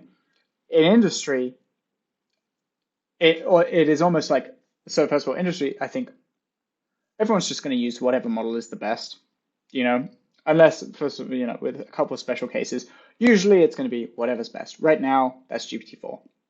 So most of the time, unless, obviously with like subject to constraints, people are going to be using GPT-4. They don't need to think so much about that intelligence. What they need to really, really think about is whatever system they've made, like how good is it? Like how closely does it solve the problem that they're actually trying to solve? Can they actually rely on it? Like, is it reliable? That is going to be then very similar to classic, like how they would solve that if it was an employee or if it was an ML model. Like, in the beginning, deploy this thing, collect a bunch of data. How does it react in different scenarios? Then have humans, experts if you can, do the same things or label like, the outputs. And it's going to really need to be pretty specific to that problem.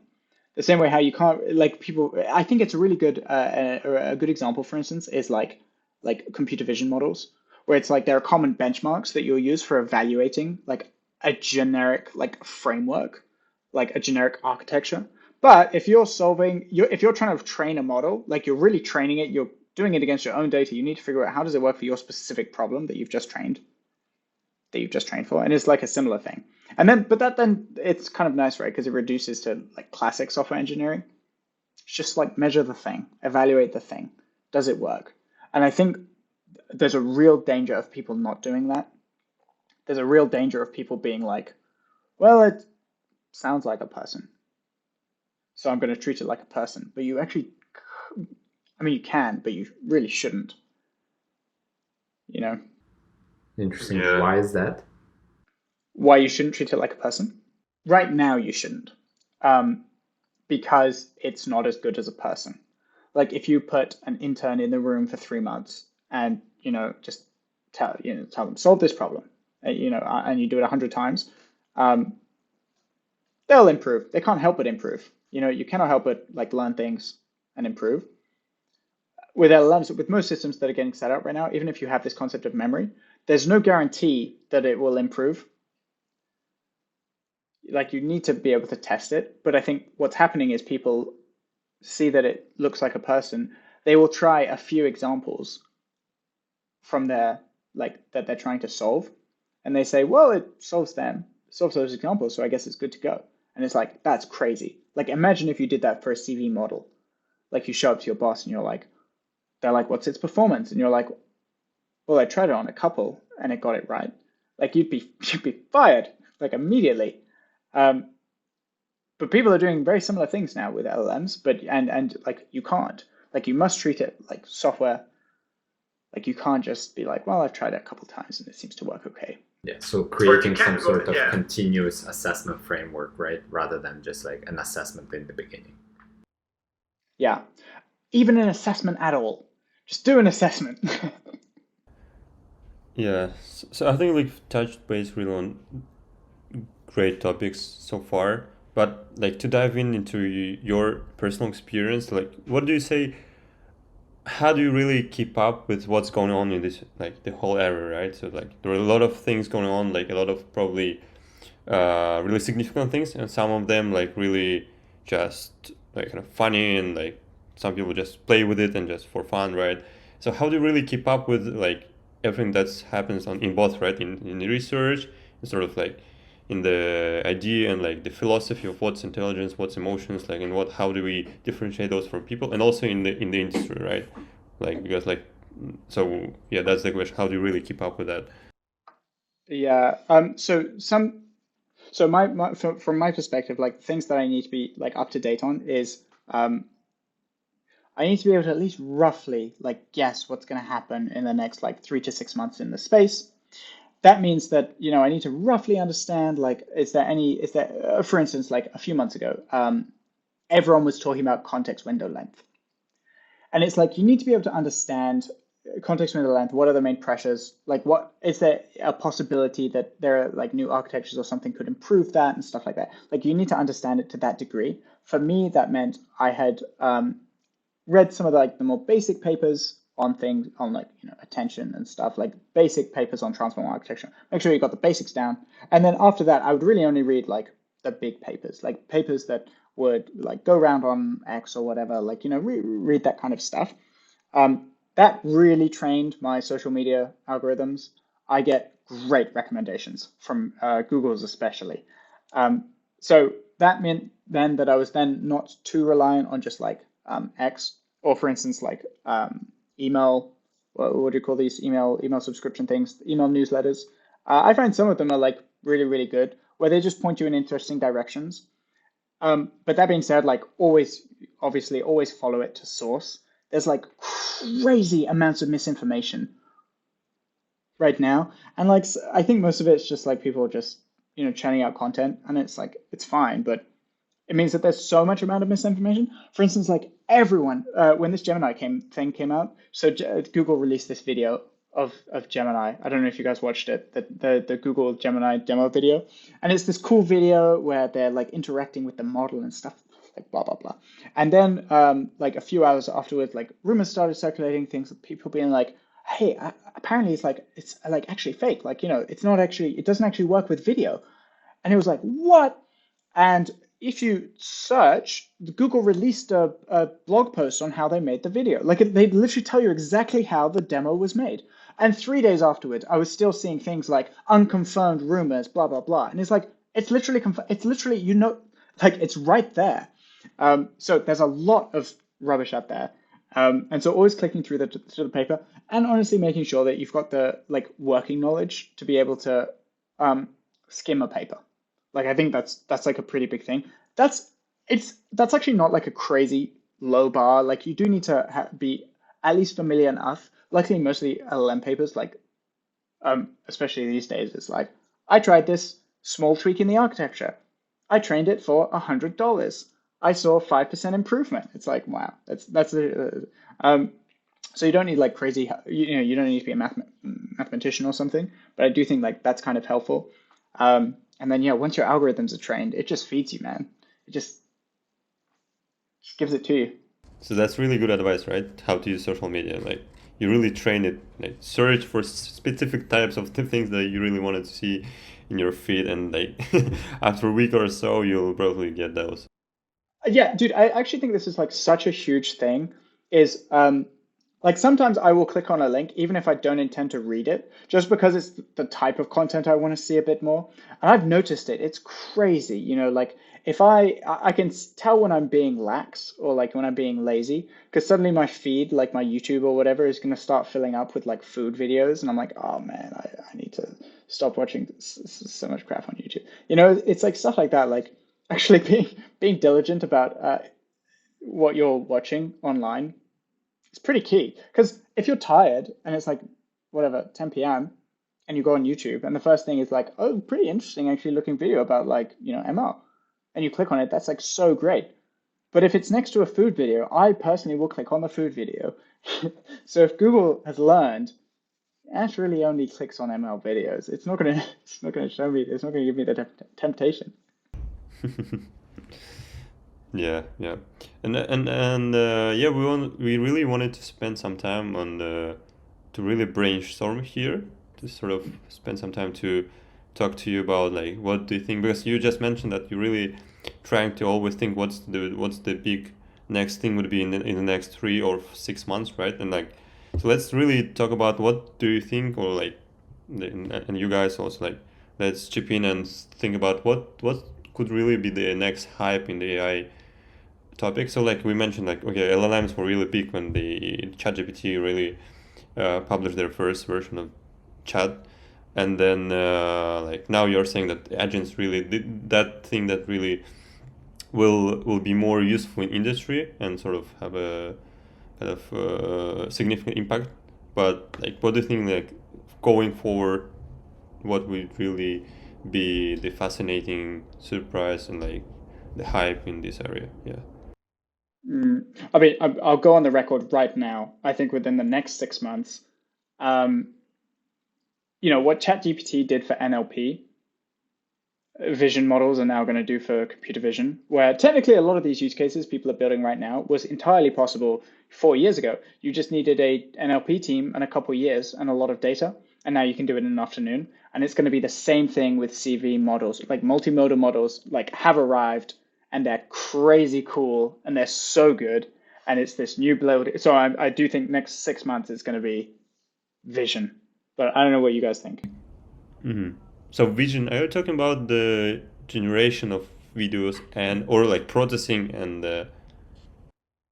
Yeah, much more on the processing. Generation's cool, but it will continue to be cool for sure. But the processing is where you're going to get a lot of really cool, because now suddenly, like, like for instance, Nurpreet, like you and I have spoken all the time about like wanting to optimize your life, right? And before, the idea of, oh, well, what if you like attach a little camera and just have it like look at what you're doing, track what you're doing, stuff like that. Sounds great in theory, but it would take, a decade and a research team to actually implement in practice, to be able to say like, even though it's obvious, to be able to say like, yeah, Ash spent 2.5 hours podcasting, that's a very difficult problem. Now it's trivial, not trivial, but now it's way easier. And that's just like one tiny example of something which is like going to change the game, Mm-hmm. Yeah, that's interesting. Yeah. So like, correct me if I'm wrong, but like you're saying that so before, like when the first LLM, really big LLM started to break through, and like that they was trained on a lot of text, right? And like having right now models that would train on a lot of videos that would really quickly understand what's happening, right? And kind of give the like sort of explanation of what's happening, and maybe some signals that was really hard to do before. Exactly that. And it's like, if I wanted to, for instance, like a lot of super easy use cases are things like entity extraction for LLMs right now. Give it a document, tell me who are the relevant people or things in this document. You could do that. There are models that did that before. It's very classic, and it'll be the same thing now. Whereas like if I gave a multimodal LLM like a picture of like this call right now, they would say like, oh yeah, it's 4 young tech bros having a podcast, whereas roughly. Whereas like the ability to do that was a hard problem before. And so like now it's possible right now, as long as you just have the API, you just ping it. Yeah. Mm-hmm. Makes sense. Also with humane AI pin, right? Have you seen it? The founders of like iPhone or something, they came together and they built this camera. And I think there is a lot more hardware right now centered around vision, right? Like they might also have like incentivize not only researchers but also engineers to use it in this hardware in a more creative way, potentially. I'm a bit skeptical about humane AI pin, but like I feel like if they create a similar platform and they are on Android, there might be users who might have used these multimodal models or like segment anything, the paper that came out by Meta, right? Like using all of this amazing vision APIs, I feel like there is also a huge potential there. Yeah, I feel like there is still, based on the stuff that you have said, there's still a lot of things in terms of research that has to be done. So my take will also be more on the application side of existing models rather than some breakthrough foundational model that will come out soon. Yeah, the hardware thing is really interesting because like robotics generally is kind of like, well, I guess unfair to say it's like behind, but like it's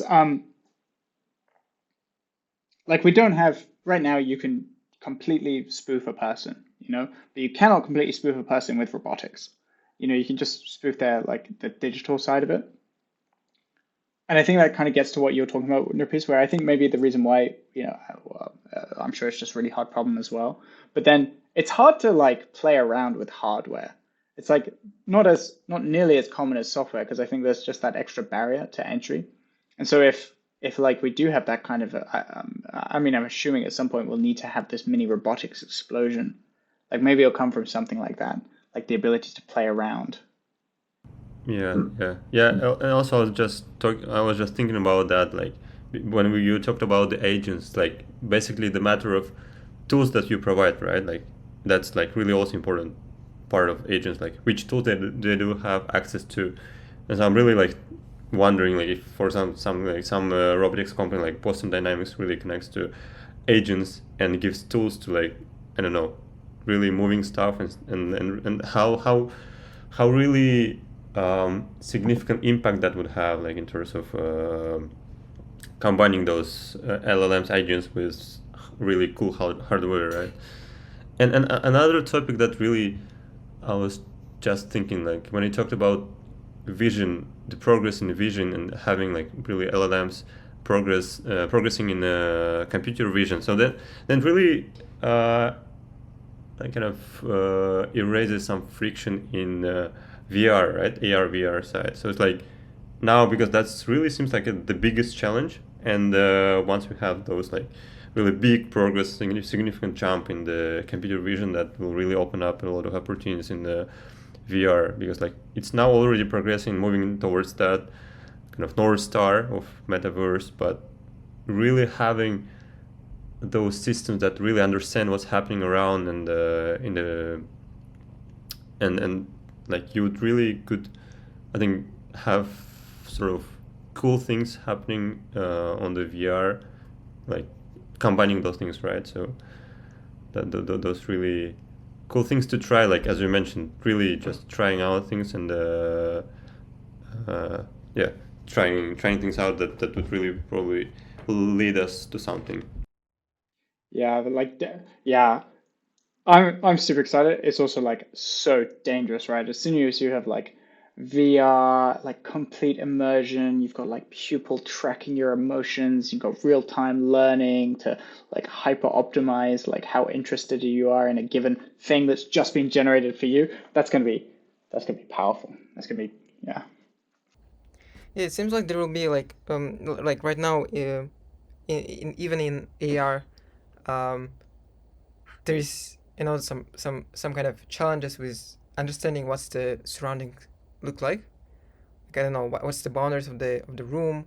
Where can I put for instance, the object, like virtual object, augmented object, and etc. It seems like the LLMs and like these agents and AI, they can optimize a lot the understanding of the world. Like maybe if there's darker room, maybe it will somehow optimize it so that cameras will know more about the surroundings even in the darker room, and it will, I think it will really change a lot with the LLMs. Yeah. Hope it will happen like during our lifetime, so that we really try it out, or hopefully if it will be in a good way for people having those like danger point that you mentioned to kind of prevent in advance. Yeah, nice. So I think the next topic is also interesting. It's more about your personal life, I think.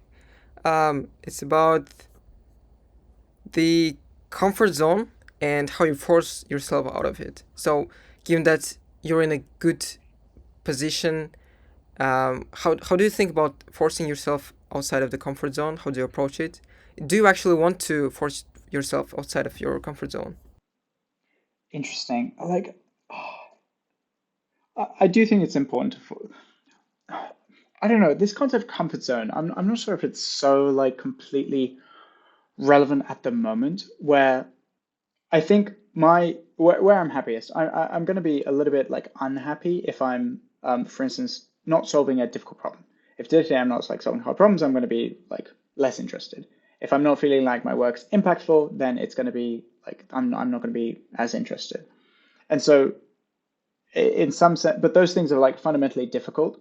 So it means, does that mean like that comfort zone is like that kind of difficult place? It's like I don't know if that makes so much sense to say. I think it's very much like sometimes definitely are more comfortable than others. Like, so I've got 2 weeks break coming up now. That's going to be so good. I'm not going to do anything. You know, I'm just going to be hanging out with my fam, hanging out with my girlfriend, having a good time. But when I come back, I want to get back on that, like, let's go, you know? And I do think maybe there's a big aspect of making sure that you're having more of those relaxing periods. I think probably I would have actually been more effective if 2 months ago I'd taken a week or something. Now I'm kind of like trailing on fumes, you know.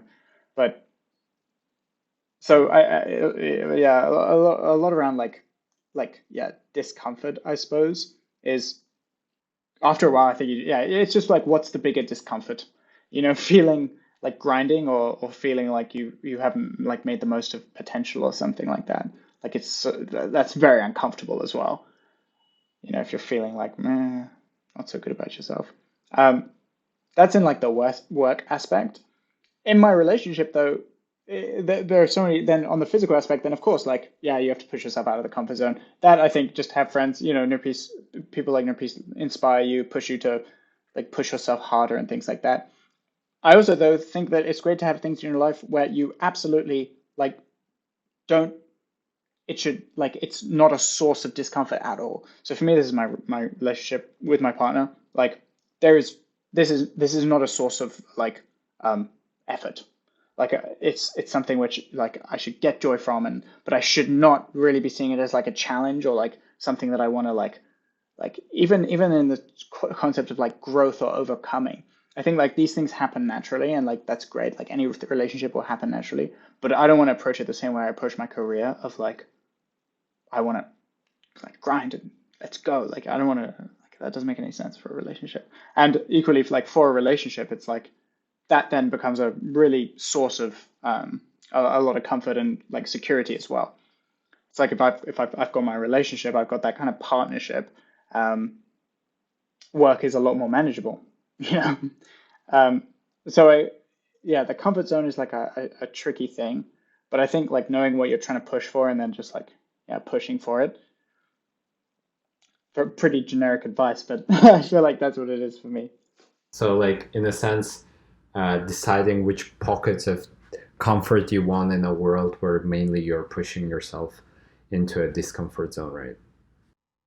Yeah, that's exactly what it is. Yeah, deciding what are your pockets of comfort and then what else are you going to push on, you know? Nice. That's cool. One aspect of discomfort potentially, or like learnings that you have been pushing a lot, is learning different languages. And you besides English, you know, French, Macedonian, and recently you have been learning Chinese. And as far as I know, you're pretty fluent in it. I'm just curious, how do you approach learning new languages? In particular, how have you approached learning Chinese? Because it's completely different from French, because I assume learning French was easier for you, given that English is your first language. And Macedonian, although it's like more on the Slavic type of language, right? Potentially it was also hard, but potentially Chinese, which has completely different patterns of learning the language. How have you approached? What are the tips and tricks you have for learning languages? And what kind of strength, what learning languages gave you besides knowing the language? Yeah, first of all, preface, I love languages. And then second preface, also my Macedonian has become awful now. So I would no longer say I speak Macedonian by any degree, because I'm not using it, very natural. So yeah, I really enjoyed languages. I've always enjoyed languages. French was a language I learned at school and then lived there for a while. Macedonian, I was living there. And so just, with your friends, you just speak it and then you pick it up. And then Chinese now, my partner's Chinese, and I decided pretty early on it was pretty important that I speak Chinese. I think especially culturally, it's really difficult to understand a place, I think, unless you understand the language as well. Even just speaking with people, even if those people speak the language that you also speak, so you don't need to use their native language. When you do start speaking with their native language, so many different things come out. You just have different interactions. I just think some things just cannot be translated, and your base, and also not to keep going back to LLMs, but it's exactly the same. If you're prompted with a specific thing, if you've got a different prompt, it matters what's previously in that prompt. So with Chinese, I've learned it with tutors, and this was the biggest thing. French I learned in class, Macedonian I learned with my friends, and then Chinese now it's been tutors. A big part of this was, especially when I started work, it was, even as someone who liked languages, it was really hard to force myself every day to study after work. It's just so hard to do this. Some people may be able to, and power to them, that's great. I could not. And so what would happen is I would be motivated for a few weeks, I'd study consistently, and then work would get busy and it would start to drop off. I then realized, hang on a minute, I'm now working and I have disposable income. So there's no reason why I can't get a tutor. So I got a tutor, and this was the biggest life hack I've ever found, is I got a tutor, and as a result, I had it in the mornings before work and still do. You need to wake up if there's someone waiting for you. It doesn't matter how tired you are. It doesn't matter if you've had a long day or something. You need to wake up because someone's waiting for you. And so suddenly it became so easy. It's not even easy because it's not even effort. You literally don't have a choice. You need to wake up. So I started doing lessons with my tutors, and this really just accelerated things. Because now, before I realized it, I'd just done a lesson every day for a year. And so at that point, you can't help but improve. And I think doing something, especially language learning is specific, I think there is such a momentum you get. If you're doing it daily versus even once every other day, it has a really big difference. Your rate of growth, if you do an hour a day with just one-on-one, with you get really, really quick growth. That's the first thing. And then the big part of that is then the enjoyment aspect. So learning Macedonian was actually relatively painless. I think because I was just hanging out with my friends most of the time. It's I think this is why people pick up languages so easily. People who in the UK or whatever, it's so just you don't even think about it when someone from another country speaks English, when they've learned it in schools and they speak English so well. It's not even a thought. It's not even oh yeah, it's just so default, even though the UK population literally if you've learned a language in class cannot speak that language. There's it's not even close to the same. It's one of my pet peeves when people are oh yeah, I speak a bit of X, and they mean hello, could I have a croissant? It's oh my goodness, that's not even that's what are you talking about? That's not even the same league. What? And I think but a big part of it, I think, why people are able to learn English so well is because they're using it in a lot of different contexts. And then often it's actually enjoyable. It's like a TV show or something like that. It took so long for me to be able to get to this place where, for me, it's podcasts. I can listen to a Chinese podcast and enjoy it. This took so long, way longer than it did for anything else. And for that, it was really like just for me the thought of like not being able to like understand what was going on at my own wedding. Like Jesus, I was not about to do that. So there was that kind of motivation. But once you get to the enjoyment, then it becomes way more fun. And then it's where you actually then go from like a speaker of the language to like actually you properly get the language, because you're no longer you're just just receiving the language. Yeah, we have talked about actually living in the different countries and like in different contexts in the beginning, right? And it seems like talking in different languages, like in 3 or 4, like or more languages, like it's maybe level up. And I'm really wondering, like, what it gives it to you? Like, what advantage do you have? Like, of course, like you can talk to more people, essentially, but maybe it's something that impacts your mind, or like you're really having easier connection with people, or do you feel like it really impacts something like that, or it's just simply counting like one language, two languages, three languages, and like no really big impact from that perspective? Oh, so hard to tell. Like, I feel like it must have an impact, right? It must have a huge impact. So for me, the huge impact is being able to understand my partner and her family better. Like this literally would not be possible without it. Like, on like a cognitive aspect though, right now it's almost more distracting because when I'll be speaking with colleagues or something, especially because I've just been doing Chinese for so long now. A lot of times, like for some reason, I'll reach for a phrase, or like there's a specific phrase in Chinese that would be like really good for a specific situation, and it will, pop up in my head. And it's kind of annoying because like I can't do anything with that. Like it's just a distraction. Because even if you translate it, it doesn't even like help that much. So it can be a hindrance. That being said, the UK has a really huge Chinese population, which is great. I've never actually been able to get anything from this because I'm terrified of being that white guy who wants to show off his Chinese, so I just don't speak Chinese in the UK. But I'm assuming in China it will come in useful as well. What do you guys think though? Yeah. Well, yeah, hopefully in February. Like how does your guys' other languages like affect your cognition, do you think? Yeah, I think like why I asked actually question initially, because like initially I thought that probably adding up one language more gives you kind of probably advantage in terms of explaining your thought in a different way. And like sometimes, as you mentioned, in certain languages it's easier to explain the thought than others, because like there are some words that are really existing but not existing in others.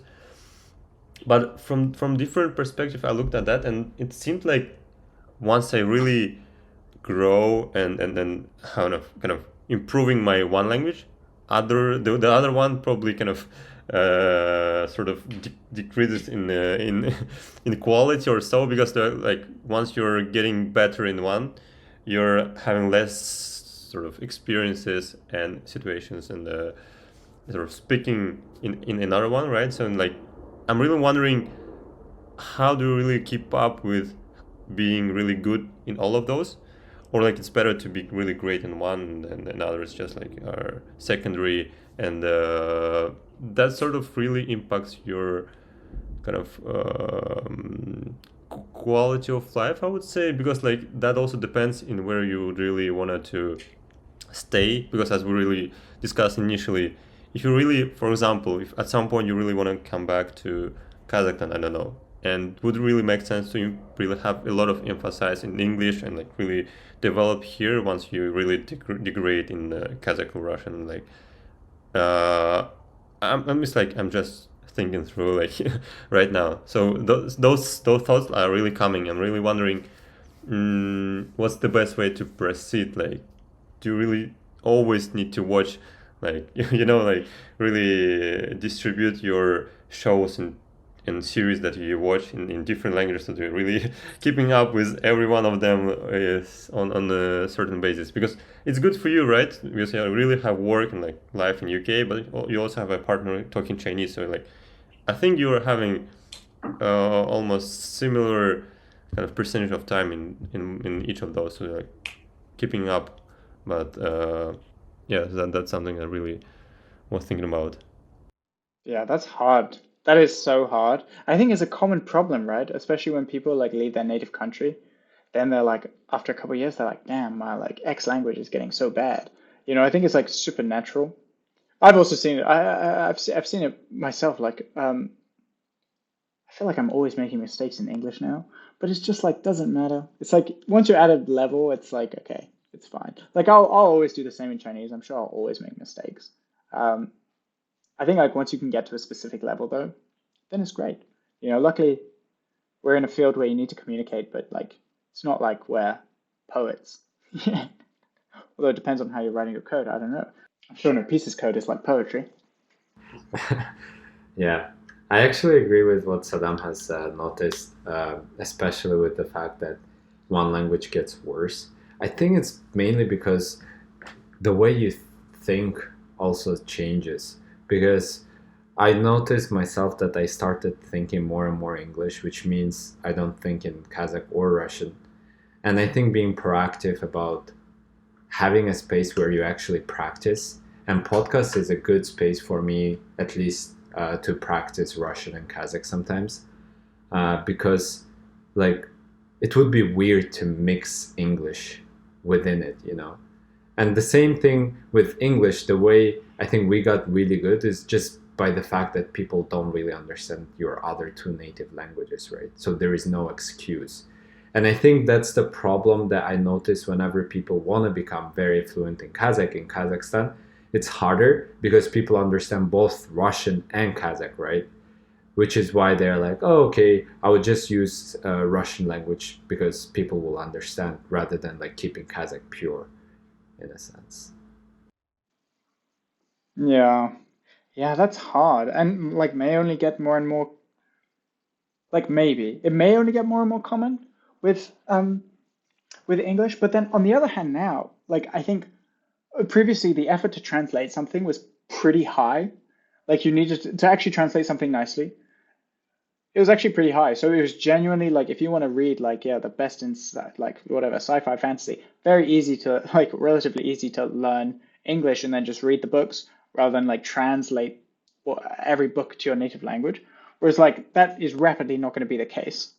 So maybe we will see a resurgence of um, more or just be more heterogeneous with our like languages because like personalized content will increase. There will no longer be there will now be an excuse, where or like just a reason to not. There'll be like you can just if you want to consume whatever book in Kazakh, great, just get it. Yeah, I think we're coming to our last question about like it's our traditional question in our podcast. Can you give any advice for young people that potentially probably interested in computer science, maybe already in computer science? Just piece of advice for them. A big piece of advice is like, don't forget the other interests. Like the most interesting people that have built the most interesting things, usually that I've seen, are doing so at some intersection of CS and something else. I think like absolutely like combine those interests. Like if you're super interested in or like sci-fi or whatever, that's like super great. Like that's super aligned with computer science and like just don't drop it. Especially in like nowadays when and I think it is really important to grind, of course, like absolutely grind, but don't drop the other interests as well because they're also going to come back and like they're going to be useful somehow. So even if you're just thinking about it from an optimization perspective, still worth to keep those original interests. Nice. It just reminded me of the fact that a lot of Nobel Prize winners, majority of them are apparently play at least one instrument or do like some sort of art and something. It is correlation, of course, not causation, but I guess beauty comes when you have other interests. So true, Nurpees. So true. Cool. Yeah, we already touched this topic, but can you share your top 3 sources, like some specific websites or podcasts or newsletters that you read or follow? Yes. So the first, genuinely like pretty large one, is so depending on what you're wanting, is Reddit. I love Reddit. It's like genuinely so good, and there's often like hyper-specific communities. For instance, r/local llama is genuinely like the most up-to-date version of local LLMs. LLMs you can run locally. Like r/local llama is just just really good. So would highly recommend that. There's another really nice just general for interesting things, like general for general knowledge, is a nice email subscription called TLDR AI. It's like this is not something you should be like basing your entire like curriculum off of, but it's just helpful to just get a daily ping of, oh, like this is some stuff that maybe you didn't see. They're pretty interesting. And then the last one is, if you see like a paper doing the rounds on Hacker News or whatever, literally just read the paper. Like 99% of people won't have. Even just read the abstract. Like most people will not have read the abstract, and maybe just like scroll to the evaluation or whatever. So I think like those are like the three big things. But TLDR is just one. There's another really actually good one that does like slightly more long form content called Semi-Analysis. Semi-Analysis is like actually has great takes. Like once a month or something, we'll come up with like a pretty nice post. So would also recommend that. Thank you very much, Alex. So we are pretty much finished, right? Thank you very much. Thank you very much for coming. having me. Yeah, for coming, for sharing your knowledge, your experience. I think it was very interesting. At least for me, I was just like enjoying hearing and just talking with you. Yeah, thanks. And for all our listeners, comment, like, and subscribe on our channel. Many thanks for watching. Thanks so much for having me, guys. It was an absolute pleasure. Thank you. Bye. Thank you. Goodbye.